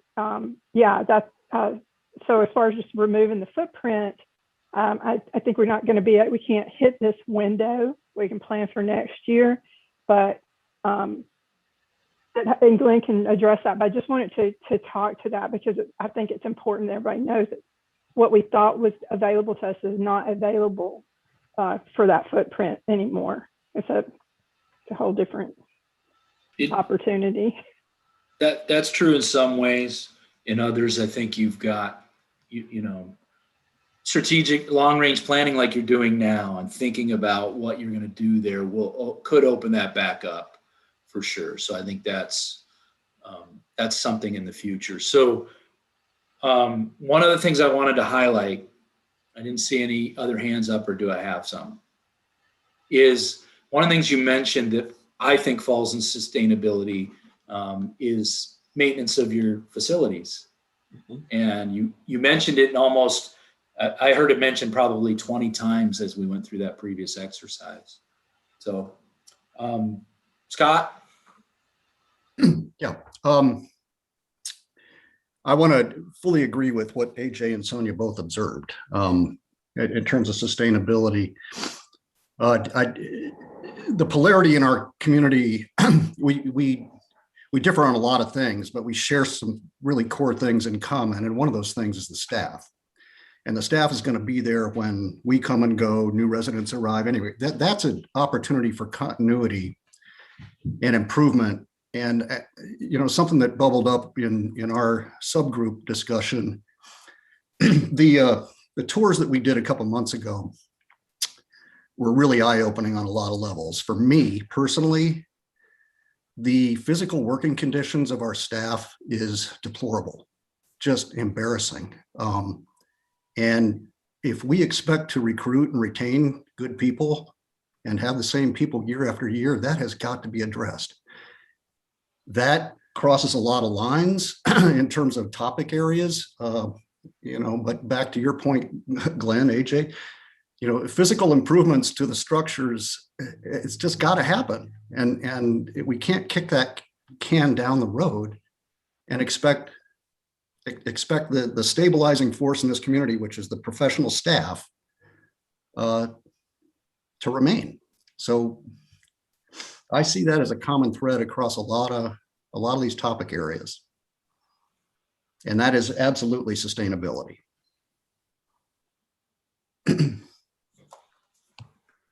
Sonia? Yeah, I just want to expand on that because one thing that's real important to remember as far as when you're talking about sustainability of our built environment is that the very first thing we have to talk about is being efficiently maintaining what we already have. And that's been part of the problem of why it was very hard for the stalemate, because what was being presented to the community was a brand new $6 million building or a, $3 million maintenance building. And nobody was looking at how do we take care of what we have and do an evaluation and a kind of an efficiency check of how we can improve on what we currently have. And that's where we have to start. And that's just the sustainability aspect of it. And I think the good news is that I think we all pretty much are in agreement with that, that we can improve on what we currently have and evaluate them appropriately without jumping to that, Bless you. But anyway, I just wanted to expand on that because that's key to sustainability, right? Yeah, that is one thing that got me involved. Not to interrupt, I just wanted to tailgate on what you're saying. That was what the catalyst for me was. Well, what are we maintaining? I didn't see anything maintained. And then the top down attitude. And it was like, well, I can certainly figure something out, right? And it was like, just give me some information. I mean, because you just don't, I'm not a person, and there's plenty of people in the community that don't accept, oh, we just can't do that. Because nothing is that black and white.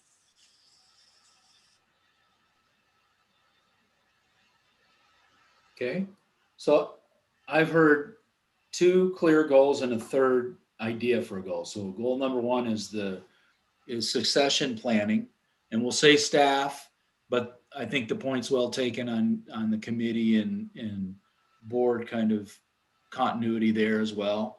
And then the second one is maintaining what we have.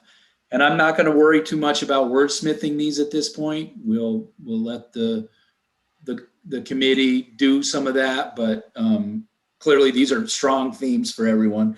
Then the third one was resolving the rec corridor piece. Now, it could go here as sustainability. I think it's appropriate. It could go into recreation. I'll leave it up to you guys on that one. Yeah, I had another short-term goal that just came to mind. And I think we've kind of hit on it with the whole new homeowner packet or new homeowner meeting or barbecue, but it is that, at least from my experience, I moved to Sudden Valley. Sure, there was some stuff I could look up online. I could do a little research. I figured out why they didn't touch the blade to the roads and stuff through, I can't remember, board meeting minutes or something. But, immediately I think new homeowners should just be educated, like, welcome to Sudden Valley. Here's, you're living in a watershed. Here's what to expect. You live where it snows. So here's what to expect for snow removal come this winter time. With a snow map or, it's, and a lot of that would create some of the inconsistencies that we have with, 2 years down the road, you're irritated as hell because you're not seeing what you think is happening. You're seeing like snow being removed on this road, but not your road. And there's no explanation. You've exhausted Google. And so it's, people look for the information on all the wrong places really, really quick. And we could maybe try to, stop that from happening by just having well-presented good information about the community up front right away. How do you get involved? People, because people want to know, like, go to the website, and half the people can find the right thing. And then the volunteer form looks like you're volunteering for a specific 4th of July event or something. The way it, at least in the past, the way it was worded, it was just like, okay, well, I'm just gonna take a sledgehammer to this and put in that I want to volunteer for this committee and hope it sticks. But that kind of, if we're looking for sustainability and, just consistency and knowing why we're here, keeps us from getting derailed on some of the stuff that we shouldn't.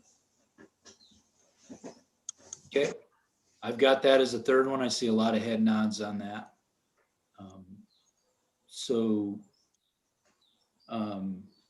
Want to know on the fourth one, and Sonia, go ahead. Well, this kind of encompasses all of it, but it's to address the long-term aspect of sustainability is basically what we're doing right now. Number one is creating and implementing this planning process that will actually build sustainability into it, by ensuring that, there's opportunities for community participation, but that also, our governing documents support it. that needs to be looked at, and our financial planning, so that we aren't overburdening either our current community members or moving it down the road to, a problem we create, but we're going to push it off to the future generation. We as AJ mentioned, it's a holistic approach when you're talking about sustainability. We do have to be stewards of the watershed. We have to be stewards of our natural and built environment, and stewards of our members' funds that they entrust. And so all of that plays into actually being able to sustain this community and the quality of life that is that whole economic, social type thing all plays in together to a sustainable community. I know it's real vague, kind of, but I just think it's real important to remember the financial aspect and how that matters when you're talking about sustainability. Sorry, this is my last, but we need to consider we only have a limited amount of resources of where our revenue comes from, and we have to really start looking at that, at non-dues revenue, what's available to us, what's not available to us, and what are we going to do? Because there's a limited amount of things we can do. We cannot continue to go back to the membership and create bigger and bigger debt loads on the membership. So that's just part of making sure it's sustainable. Okay. So I want to get through all of these, so we're going to move on to collaboration, but I'll summarize the ones I have right now, and then we'll move on. And of course, we can come back and we'll verify them. I have staff succession planning and board and committee succession planning, maintaining what we have, new homeowner expectation education, and financial sustainability. And then we have the recreation corridor, which I'm going to move to recreation unless someone has a problem with that. And Linda's okay with it, so that's the most. She's the one who brought it up. Okay, so let's move to collaboration. What are some goals around collaboration?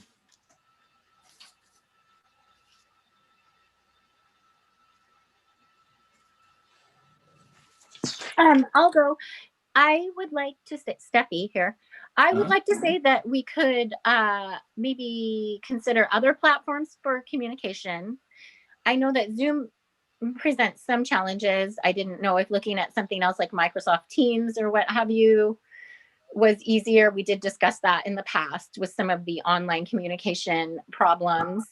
Then also a platform, I believe we had mentioned it earlier, our group had come up with an idea of just kind of maybe a suggestion box or a communication box, an electronic one, but basically improving different communication platforms.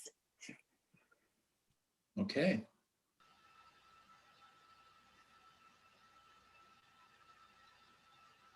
One of the others that I heard you talk about, it was a general theme throughout your SWOT feedback, was a regional approach, a regional involvement.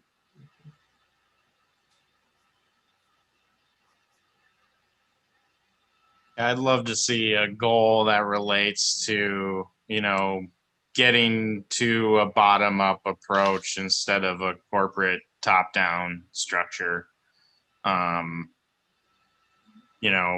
That maybe is like a midterm goal, potentially, developing, some sort of volunteer program and community outreach model that utilizes, people in their neighborhoods talking to their neighbors, and then figures out a way to bring it all back into and collate all that information into something cohesive, and useful for us.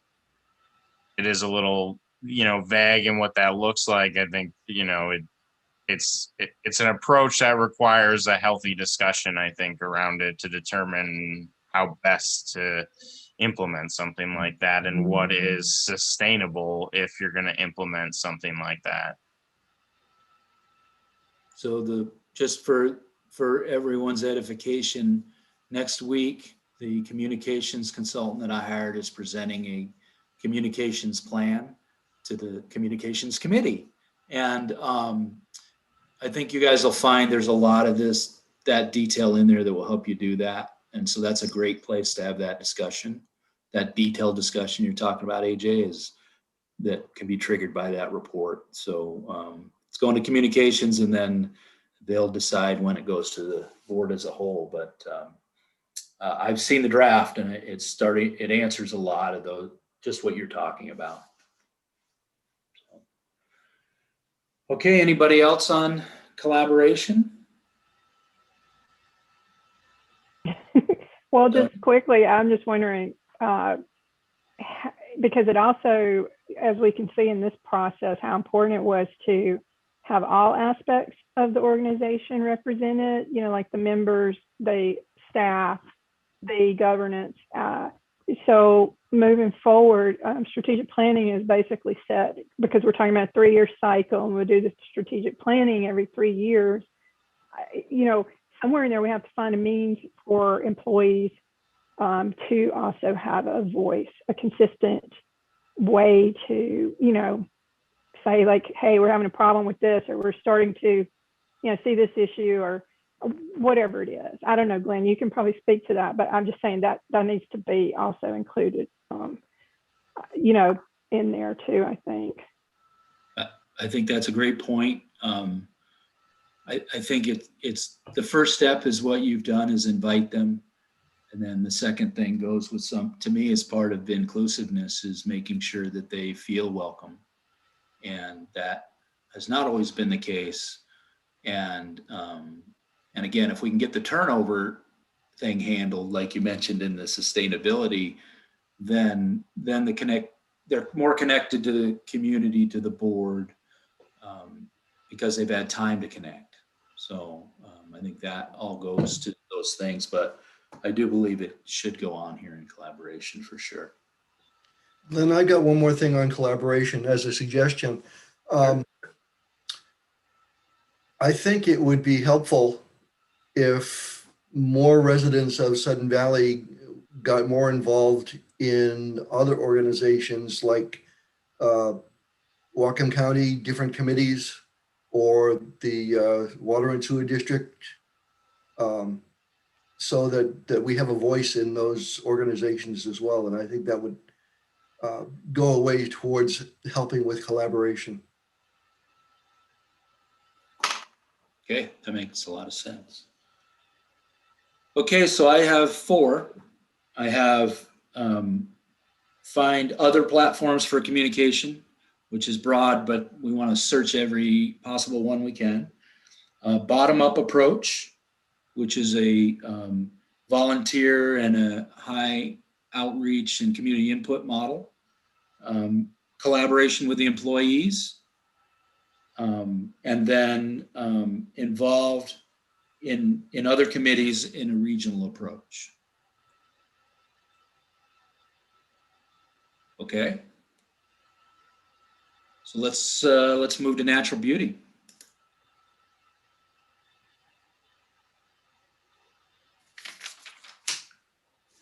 One of the ones that one of the things you mentioned here was education.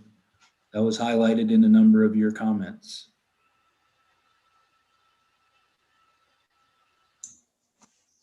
I think that goes right back to the collaboration part. We need to do a better job at informing the community about our responsibilities, ethical, with our phosphorus and all that kind of stuff. And we talked about the new member packet, which is on the goals of the communications committee. So actually, I'm glad you talked about that, Adam. If you guys ever have any ideas that come to you of like, hey, this is what I would like to see in a new member packet, or like, why didn't I know this? Please email them to me. It's always helpful. So I'm not sure how to infuse those two goals together, but yeah, we need to have the ability to educate the membership more on helping our environment sustain.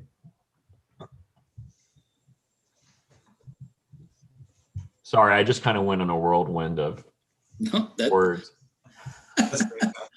it's okay. You got us started. Coffee just It's a kicked in. long meeting. I think an easy goal that could be, that we should have as long-term, short, midterm, and short-term is preserve the natural beauty that we have. I mean, that should really resonate through all three. And there's, short-term actions that you can take. There's midterm ones, and there's long-term actions that we can take for each aspect of it. But that's probably the key with a lot of our natural beauty. Sonia? I just wanted to emphasize this is real important to me, and I think most of the people that moved and chose Sudden Valley as a place to live is that natural beauty should be reflected in everything, including the built environment. It just seems to have been like no thought on some of this stuff about the impact on you, that visual impact of what it does to your mental health. Even like as simple as the sides of our roads, not the shoulders not being maintained, our tree health, and not just about cutting hazardous trees, but maintaining what we have. And then one of the things we talked about, or I talked about, was we need to consider like even maintaining the view corridors, because there's nothing that protects that. And so people that bought and had a view, many of them have lost it because there's no allowance for how do we deal with that? How do we maintain those views? So all the things that make your whole environment aesthetically pleasing plays into this natural beauty category, and it should be considered in every decision, I think. Okay. Anyone else? I have 3. Educate on sustaining our natural beauty. Preservation, both short-term through long-term, on preservation of the natural beauty. And then reflect our built environment to match or blend into. Or just protect and, maintain and enhance the built and the natural environment to kind of, consider, that it reflects the natural environment too. I don't know. Well, I think I've got that general theme, and I put those maintain and reflect in there, and we can finish wordsmithing it. So I think a long-term thing could be just a forest health, some sort of planning level thing on the overall health of our entire forest, as a whole as well. Okay. I have forest health planning, so we have 4 for that one. Okay. Next one's recreation.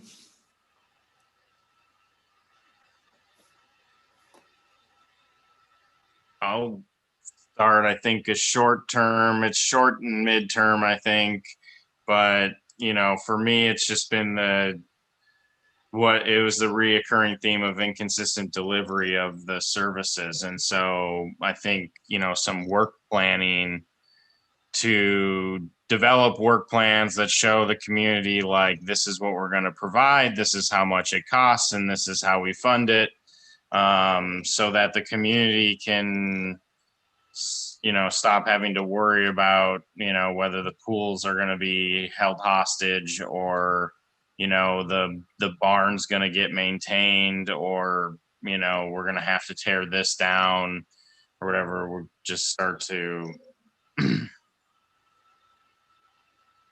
Okay. I also already wrote down resolving the rec corridor in a permanent basis. Okay. Anything else? Sonia? You're on mute. Muted. I thought I unmuted it. It's probably good I was muted. One of the things that we hear all the time and is the issue of golf. And I think that it is absolutely necessary that we just address that head on and deal with the relationship, as AJ mentioned, of golf and the community. I don't know what that looks like, but I'm just saying that's something that we really, really need to deal with because that causes a lot of issues. Sometimes it's because of misinformation, et cetera, but it's just a matter of it's something that absolutely needs to be addressed. And I think that's, while on the short-term side is more operational, I think, issues, since we're talking less than 12 months, but I still think it's something that we need to start looking at pretty quickly. So short to midterm type of a thing, but to try to get it addressed soon. So we can move past it. Okay, before you go, Adam, I want to get clarity. Does that fall into work planning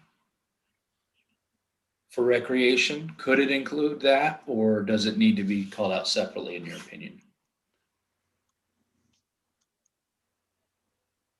Okay, go ahead, Adam. So one of that kind of Sonia, that really made me think of one of the things I've always thought about with looking at golf in this community is golf has this interesting image of being somewhat exclusive, expensive, out of reach, which puts this vast area that we all essentially pay for that looks beautiful and stuff like that. And I think we can get out of there on Thursday nights, but from my understanding, there's kind of only one get the residents to give golf a try opportunity, and that's it. I think if you pay all your dues in one shot, you get a free round of golf. But there does not really seem any push to grow the sport of golf. And I'm taking maybe a disc golfer perspective of that's one of our phrases is grow the sport. Have a disc, give it to some guy, say let's go play around and get them addicted. And that's it. I think golf represents the same mental challenge that makes sports like that very highly addictive, because it's like, oh, I want to go back and do it again. And I don't really find that there seems to be this divide of getting people that don't play golf out on the course. And I know it's, for somebody that plays golf all the time, it's new people out there not playing it right, or, there's a lot of ways you can definitely piss off a golfer, but you're not going to see an increase of people trying it and trying to get there, trying to play if they're not given that opportunity. Okay. So I think Richard just made a good chat thing that it's. Yep, I agree. Yeah. So go ahead, AJ. Well, I was just going to kind of piggyback off of something, that Adam's helped bring to the community with the disc golf course and stuff. And so I think a long-term goal for this community needs to be looking at strategies like that, where we can utilize both people in our community and outside organizations. He's a part of the Whatcom Disc Golf Club. They help bring the disc golf club and Mossy Rock here, and they help maintain it and do a lot of maintenance around the campground. And is there other opportunities like that with, say, the mountain bike community, or WTA was mentioned with the hiking community? And are there other opportunities to utilize our recreation spaces in multiple capacities? Disc golf has the ability to put, baskets up and down relatively quickly, as long as there's posts in the ground. And, we utilize foot golf on the disc or on the golf course at one point, but, could we bring in additional revenue streams and stuff, utilizing other organizations to help us too, so we're not fully burdened with trying to do all of the work, help bring in some other opportunities. And I think that's more of a long-term discussion. Okay. So the three I've got, and I want to go back to the golf again. Did you have something, Linda? I just wanted to say, I think that we offer free rounds of golf to new members. And I know there's always programs that Brian's putting forward to encourage members, new members, and even some of us that are, have been in the community for a while to come out and give it a try, and that's part of his marketing. I know he is in, he shares his information with all the courses throughout the county. So I think he's doing a good job of that in handling the marketing and stuff. Go ahead, Kim. Go ahead, Kim. I wanted to add to the conversation, and perhaps this is a strategic planning goal, to look at some of our amenities and recreations, to look at the accessibility of them with respect to a financial perspective. Such things like golf that have a very expensive buy-in might find itself a dying sport as our society becomes more financially divided and we have more people losing income over years, and we have the financial divide increasing. It might benefit us to look at, if we want to maintain our existing recreational facilities, it might benefit us to purchase or have the rental of golf clubs or the rental of some of the things that we use for our lakes, because we're asking people to have a set of golf clubs. We're asking people to have a kayak, or we're asking people to have these items to utilize our amenities. And if people don't have the money to buy those things, they're not going to want to use them or vote to maintain them. So there needs to be some sort of financial program to incentivize people to be able to use what we have from a financial perspective. Sonia?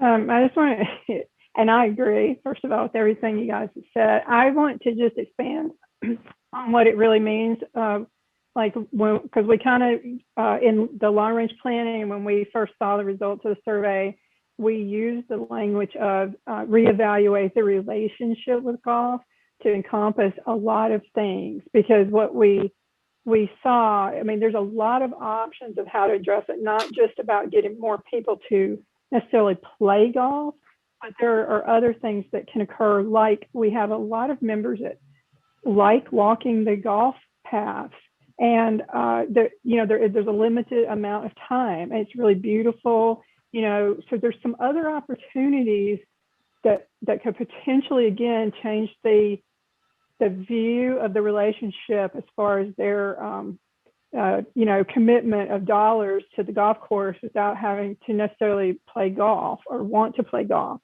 There's also, there was a certain percentage that were interested in at least us evaluating, leasing the course to a national club. And with, honestly, like with all this, it is something to evaluate, because of that goes into sustainability, because at some point Brian's going to retire, and then what happens? So there's things like how are we going to consistently deliver that, and is there a more beneficial relationship with the community that can be had that would be a win-win for everybody? So I just wanted to just throw that out there, because there's a lot to that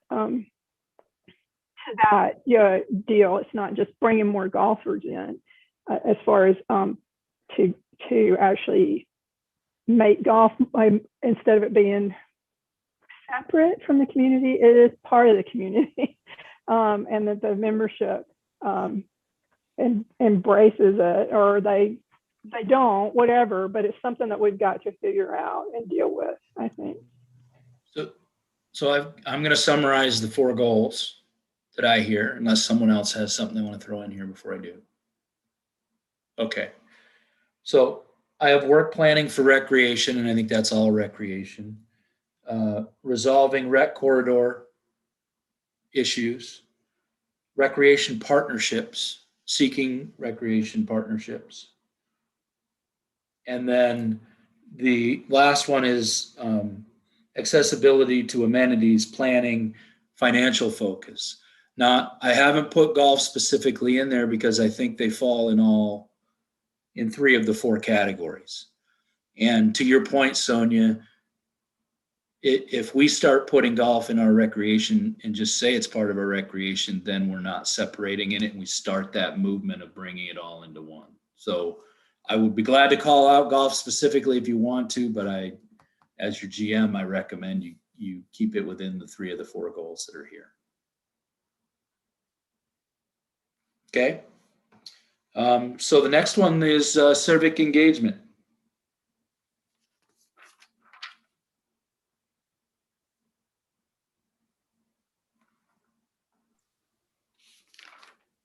I think short term for, what I see on the board and stuff like that is just, trying to figure out the best way to allow as many people to participate. The board did make a motion to live stream, all of our board and committee meetings. And so, implementing those processes and providing an avenue for the membership to be able to participate on their own schedule, and helping define that process for them a bit. For me as a board member who receives an extremely large amount of emails frequently, the whole concept of like email the board it's just not practical. It's not feasible. It's just like, unless you like start separating all those emails and sorting them out. And I think it goes back to some of, what Glenn had in his recommendations and his assessment, regarding some manage or software programs and stuff related to bringing in, most of it was related to feedback regarding maintenance needs or those types of things, but those types of programs can get expanded into something, that can accept feedback for the board and collate the feedback in a way that's usable for us.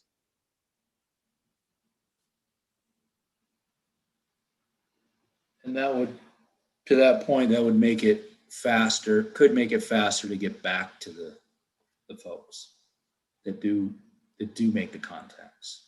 Speed of return of.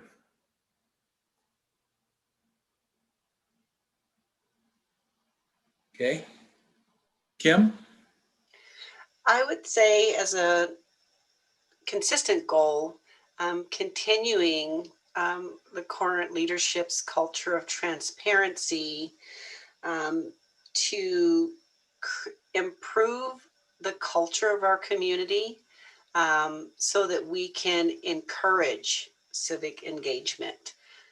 When, with folks being polarized, it makes people that are good not want to step up. And so as long as our cultures continue to be transparent, where we're making sure that everyone's included and informed, that, in my opinion, creates an opportunity where people can feel engaged, and that communication decreases polarization.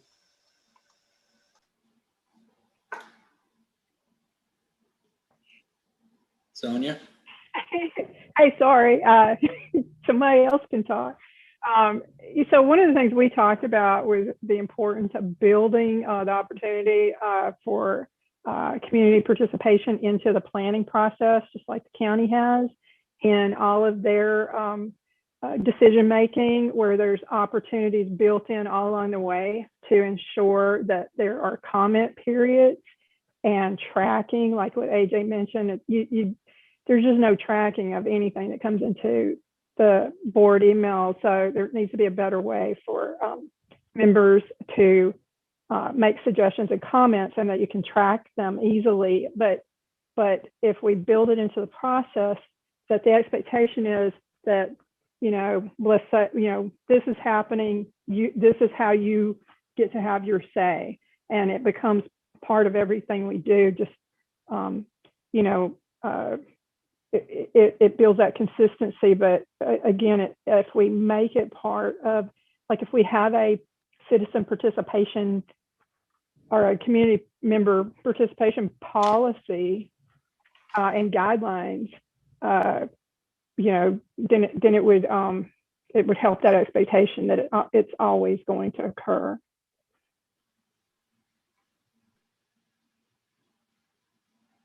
Okay. Anybody else? I'll throw the 4 out there that I've heard and make sure I captured it. Number 1 was best way to. It was voiced as best way, but I think the goal is encourage the most involvement possible, and create a process to do that. Number 2 is accepting feedback process for the board. Number 3 is continuing the culture of transparency to increase civic engagement and decrease polarization. And then number 4 was building a community participation policy. And I just want to make sure. Okay, I just wanted to make sure I captured your comment, AJ, because I saw it flash up there. So did I capture the 4? Okay, we are on to quality of life.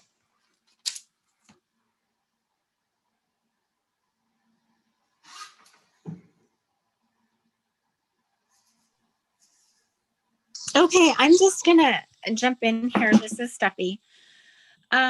Quality of life, there's a lot in there. And I think that people will hit that. I'm sorry. Every time I hit my computer, it goes all the way up to the top of the page. So bear with me while I'm stalling. But in our quality of life, it's going to be really important to have inclusiveness and squelch the political arguing in some way. I mean, not that a healthy argument is a good argument, if you ask me, because it opens minds to other points of views, etc. Nothing, it just fits in one box. But in our community, I think we have a larger responsibility, especially as people who are on committees and the board. We should be champions for not letting the racism or the bigotry or the bullying or the harassing or any of that. So when we see that, a lot of times it's easier just to gloss over it or be like, yeah, that's rude or whatever. But, sometimes people need support. And, Kim brought up a great topic, and it was easy for me to forget about that until it was brought up again, but she was targeted really hard. And so for our quality of life, I would like to just invite people to think about being champions for other people too, so that they could have a nice quality of life. And that's all I'm going to say, because I think other people will cover all the other topics very well.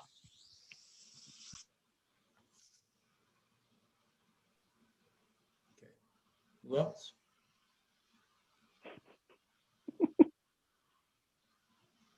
Go ahead. Well, I'm sorry. If nobody else is going to fill in the blanks, I will. Don't apologize.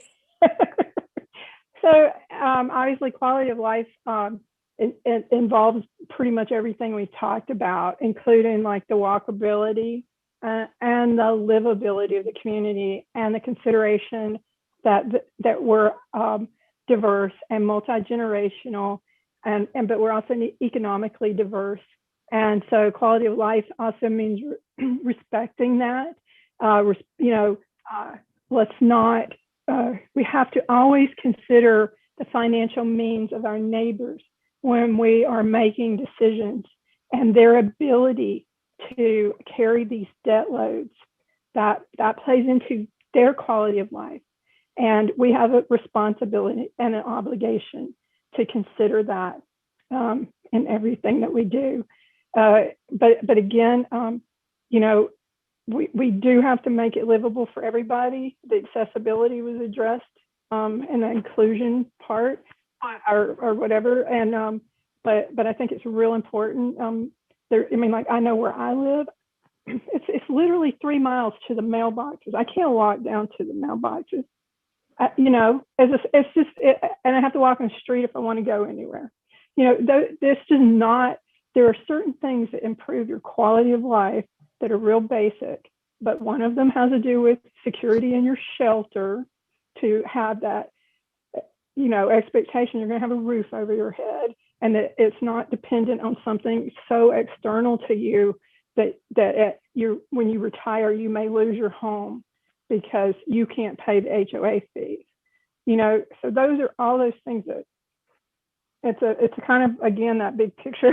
I'm sorry, there's no way for me to package that little, but I think we have to remember the financial impact of our decisions too.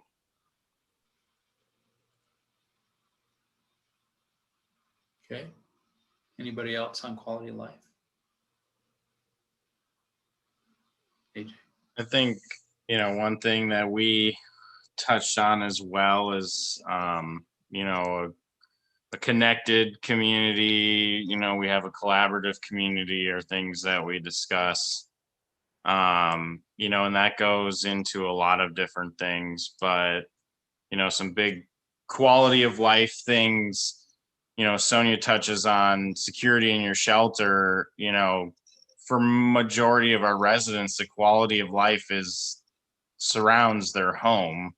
You know, we have all these amenities and stuff, but let's be honest with each other. At best, you know, most of us have time in our personal lives to be utilizing those things only a small percentage of the time. And so we derive a lot of our quality of life from what's surrounding us. And that's the street sweeping, the maintenance of the ditches, the, you know, potential for sidewalk alternatives. If, you know, sidewalks are general normal sidewalks are pretty unrealistic with our terrain and stuff.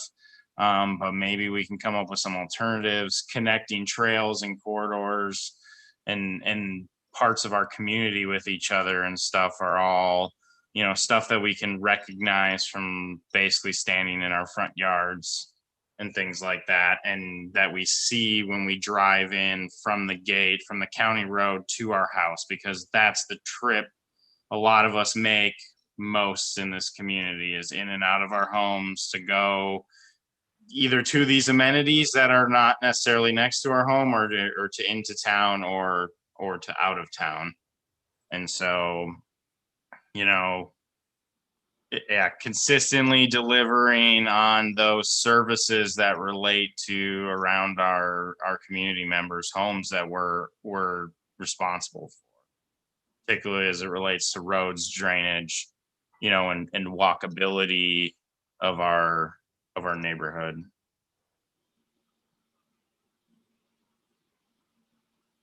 Okay. So I've got 4 that came. You got something, Linda? Okay. I'm just trying to scan and okay, so I got 4 that kind of came out of that discussion, and let me see if I captured. Number 1 was champions for others. Be champions for others. Number 2 was respect the financial diversity of Sudden Valley. Number 3 was attaining connectivity. And then I divided yours into 2, AJ, and then consistently maintaining facilities as it relates to home. Does that capture what you put out there? Okay. So we're on to the 7th, diversity and inclusiveness.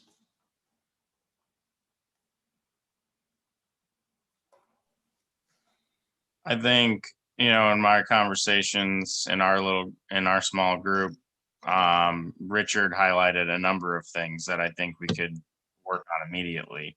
And that's definitely regarding language, and how we communicate and in what languages we communicate, and determining what languages in our community we should be communicating with outside of English.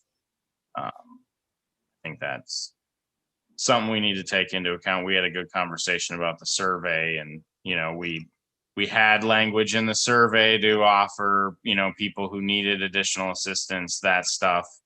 But Richard brought up the point of, like, if it's one of our priorities, they shouldn't have to ask for it. We should be figuring out a mechanism to deliver that to them, and it's like, if they're, especially with the language barrier, if they're unable to read what we put out necessarily, then how are they supposed to even ask, kind of thing. So I think dealing with some of the language barriers, is a good short-term goal that would. Okay. Anyone else? Josh? Yeah, I think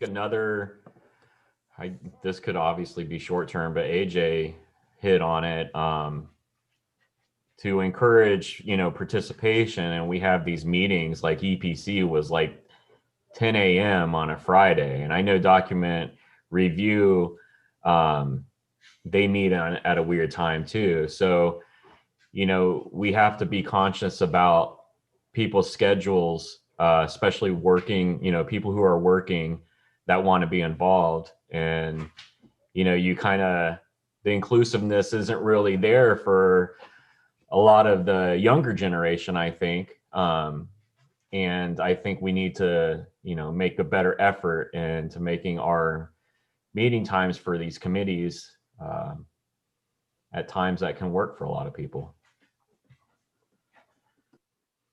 Okay, Kim, and then Sonia. And just back to events, once COVID opens up, having something for the community to come together, allowing people to gather and relate to each other in a positive fashion, not just at a board meeting with an agenda, but as some sort of social community gathering where people can come forward positively and just build relationships. A lot of what COVID has taken away from us is our ability to connect as a community. And when you have that disconnectedness, it's very easy for people to sit behind a keyboard and say things to people that they wouldn't say in their face. So I know for me, you get on that keyboard and you want to react to someone's post, and then I have to stop and say, would I say this to that person's face? It's easy to be the bully behind the computer, but going back to having events where people can come together and look each other in the eye and speak to each other and in a positive fashion is going to do wonders for creating more diversity and inclusiveness, and is going to allow us to develop those relationships to respect our differences that we really haven't been able to do in the last year or so. Okay, Sonia. Okay, so 2 No, points. you, Stephanie. So one is going back to what Joshua mentioned, which kind of plays into civic engagement, but it allows people. I think we talked about this in our little group about we have to find other ways other than these boxes that do not fit with our society of today to find ways to allow people to participate. Rather than you have to just regiment it, you have to be at this meeting and you can't miss this, what I'm saying? We have to allow people to participate as they can. We have an incredible community with a lot to offer, and we restrict that because of these little boxes that we force everybody into, and we have to find a better way for that. The other thing regarding inclusion goes back to I'm not sure about these trails and what's going on with them, but there doesn't seem to be, they're not meeting standards to allow access for anyone that may be handicapped. And that's something to consider when we're talking about sidewalk alternatives or other ways that we're connecting community members. But I think that, you know, everything's for able-bodied people, and we do have a lot of retired members. And, you know, like a lot of the rec funds seem to have been focused on putting more playground equipment. And I think we need to evaluate, you know, and remember that there's not just little families, there's like other people that are aging in place, and that they need to get outside. I want to get outside. I want to walk around. I don't want to walk in the street, you know, and I would walk on a trail, but they're too steep and dangerous, and they may be washed out. So those are all, I think that we have to meet at least Whatcom County standard for trail building. I would think that we would have to in some of these areas, and we would have to meet that standard even if we put a sidewalk alternative of being able to at least people push a stroller, use a walker, whatever. I guess my point is it just needs to be accessible to everyone. Oh yeah, and Steffi put ADA grants on here, so there you go. I think it's really important. There are different types of trails. There are some trails out there that are Whatcom County owned trails or Sudden Valley trails that no amount of work would ever make them accessible just because of terrain. And you're going to have people that want those types of trails, and that's going to, but then it's, definitely looking at like making sure Lake Louise is always accessible, making sure there's other opportunities like that throughout the community. So it is equal, but you have to be real careful if you're going to say, say this certain trail needs to adhere to Whatcom County standards, which there actually aren't really.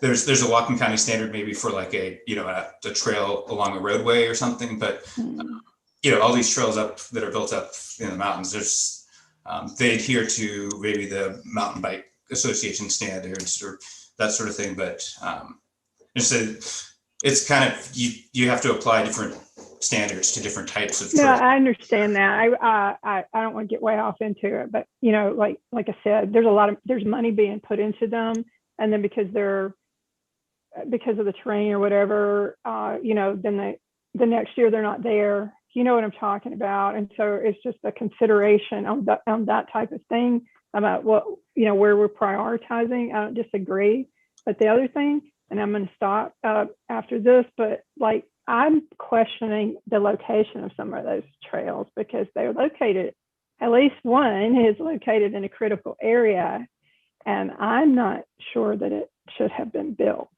And I don't know that the county would have okayed that. Okay. Steffi, did you want to add something? No, I think it was covered actually. Okay, good. I just saw you pop in there. Oh, so. thank you. I would like to add some kind of piggybacking off what Kim was saying with the community events and stuff too. And I think we had touched previously on staff inclusion.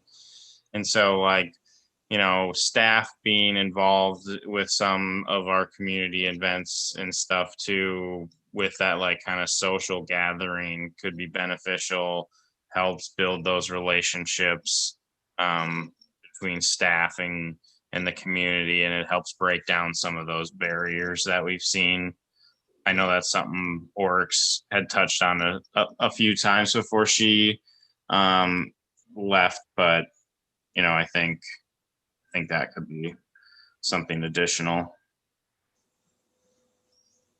Okay. So I have 4 that have popped out here as well. Language accessibility, commit to that. Considering scheduling to encourage participation.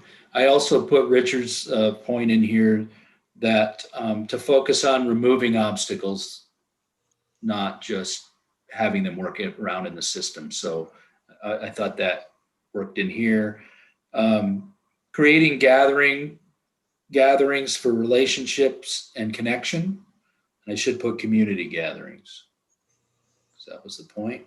And then the 4th one was staff involvement in the relationship shipbuilding events.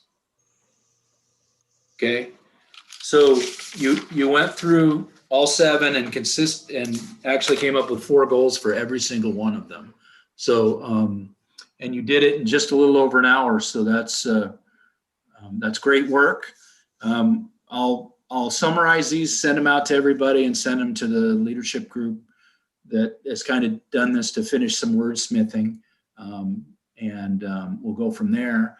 So we are to kind of a wrap up and wrap up to the day and kind of get a key takeaways from session 2, and then talk about next steps. Would you like to lead this, AJ? Sure. Yeah, I think, key takeaways is we've all done a lot of work here. I see a lot of, it's, these meetings can be long, and I can see that in everyone's eyes and stuff, but I just want to say, I, greatly appreciate all the effort that everyone puts in.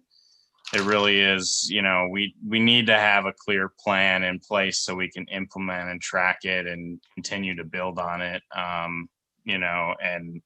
and the community can continue to support that. I think a lot of the key takeaways are that, we need to find better ways to implement and include our entire community. We need to find better ways to collaborate with everyone outside of our community and utilize those resources. We need to make sure that we're working towards maintaining our environment and working on our built environment and how that interacts with our natural environment. We want to figure out how we can consistently deliver our services to our community members so they have a clear expectation of the things that they're receiving for their dues money. And they need to know that when they move here. As I think a big thing that got brought up multiple times is we need to get better at educating people the instant they walk into their house, so that they can participate better and understand all the nuances of our community. I think some of the next steps are we'll kind of package all this stuff up, and this is probably going to be the last big meeting we do as this group, I think. But it'd probably be beneficial once we get this all packaged up to each, we kind of have 2 main groups here, long range planning and the board. And obviously staff has been involved as well. So I think it'd probably be beneficial to review this again at our collective individual meetings, and we can have a little bit more discussions maybe on some of this stuff. This is obviously a very long day and we want some time to think over all the discussions we've had. And I think there's been some good dialogue, and, it takes time to process all that stuff and get it right in your own head so that we can all be kind of moving in the same cohesive path forward. Yeah, I don't really have anything else, on top of that, majorly. We're obviously long range planning is kicking off discussing the survey for this year. And so that's going to be another key component in giving this entire group of people some more information to be able to see how we implement these things moving forward. And we've talked about town hall events and things like that of this nature to bring this stuff forward. My recommendation, because this is probably a bit of a cumbersome thing to try to figure out at this point in time, it's also the end of the meeting after a long meeting. We could have the long range planning committee do some discussion at their next meeting on how to put together a town hall format for us, and then they could bring that back to the board or back to this group, and we can figure out a timing for that. I think we've discussed opportunities of combining that with budget discussions and stuff like that. So we'll have to weigh out all those things and see where all that stuff would best fit in. Sonia? And yeah, I just so there was some wordsmithing, I guess, of the mission and vision, and so I think that I would think it would be good. Did you all actually look at the second page of the package for today? I think it was the second page. Anyway, so it has the vision and it has the mission, and I think it would be really important that we're in agreement from here on. I realize and I recognize that this is still has to go out to the community. The community still has input, but this would be our final draft as part of the strategic planning team, so that we can know that this is our focus, this is our vision, this is our mission as we see it as a community. And I just want to be sure we have consensus on that. And then as far as the 7 priorities, how you feel, if we were identified that correctly, or if you guys have any input on that. I feel pretty confident with what we came up with, because that was consistently said. All of those words repeatedly by this group, and plus it was in the vision. But I just want to be sure we have consensus, because this is, as AJ said, we're kind of finalizing this portion, and then we're going to be transitioning out of this group and start doing our, other group work. Yeah, we kind of are at a transition from strategic planning, and now we have a lot of these overarching themes. It's going to help guide our long-range planning committee on our comprehensive plan, and it's going to help guide the board too on developing. We're going to have a 1-year work plan that we have to develop for a new general manager to come in to execute, and that's going to be their expectations. So a lot of this discussion is going to help drive, some of that, all of that. So, Kim? In the interest of time, I just recommend that maybe folks read that and maybe email their comments or concerns on the mission, vision, and values. And I appreciate Sonia bringing up the fact that, hey, this is the culmination of what we talked about. So if you don't agree with it, speak your mind now. Yeah, and all that, all the priorities basically come straight from the vision, are directly related to everything. That first core values discussion that we have is like the driver of all of this, really. All those words start to get incorporated into all of these various elements. And we can continue to refine some of that stuff. But at some point here, right now, we need to make the decision to move this forward as our draft to the community, like Sonia said. So yeah, we need this is kind of the last time to give some feedback onto that. So yeah, email would be fine right now. I don't think we need to get into that right now unless someone has anything super pertinent that they think. Because you're right at the time that we had said we would end. So anybody got any final comments before we wrap it up? Okay, for me, this is all the work is you've done a really good job, but this last day today was very impressive to come up with that many goals that fast, that had that much meaning to all of you, and I'm sure will to the community. So great work. It was worth it to take a Sunday morning and do it. So hope you can all go out and enjoy the sunshine. And I will see you all soon. Thank you. Okay. Bye. Thanks, everybody. Thank you, everyone. Thank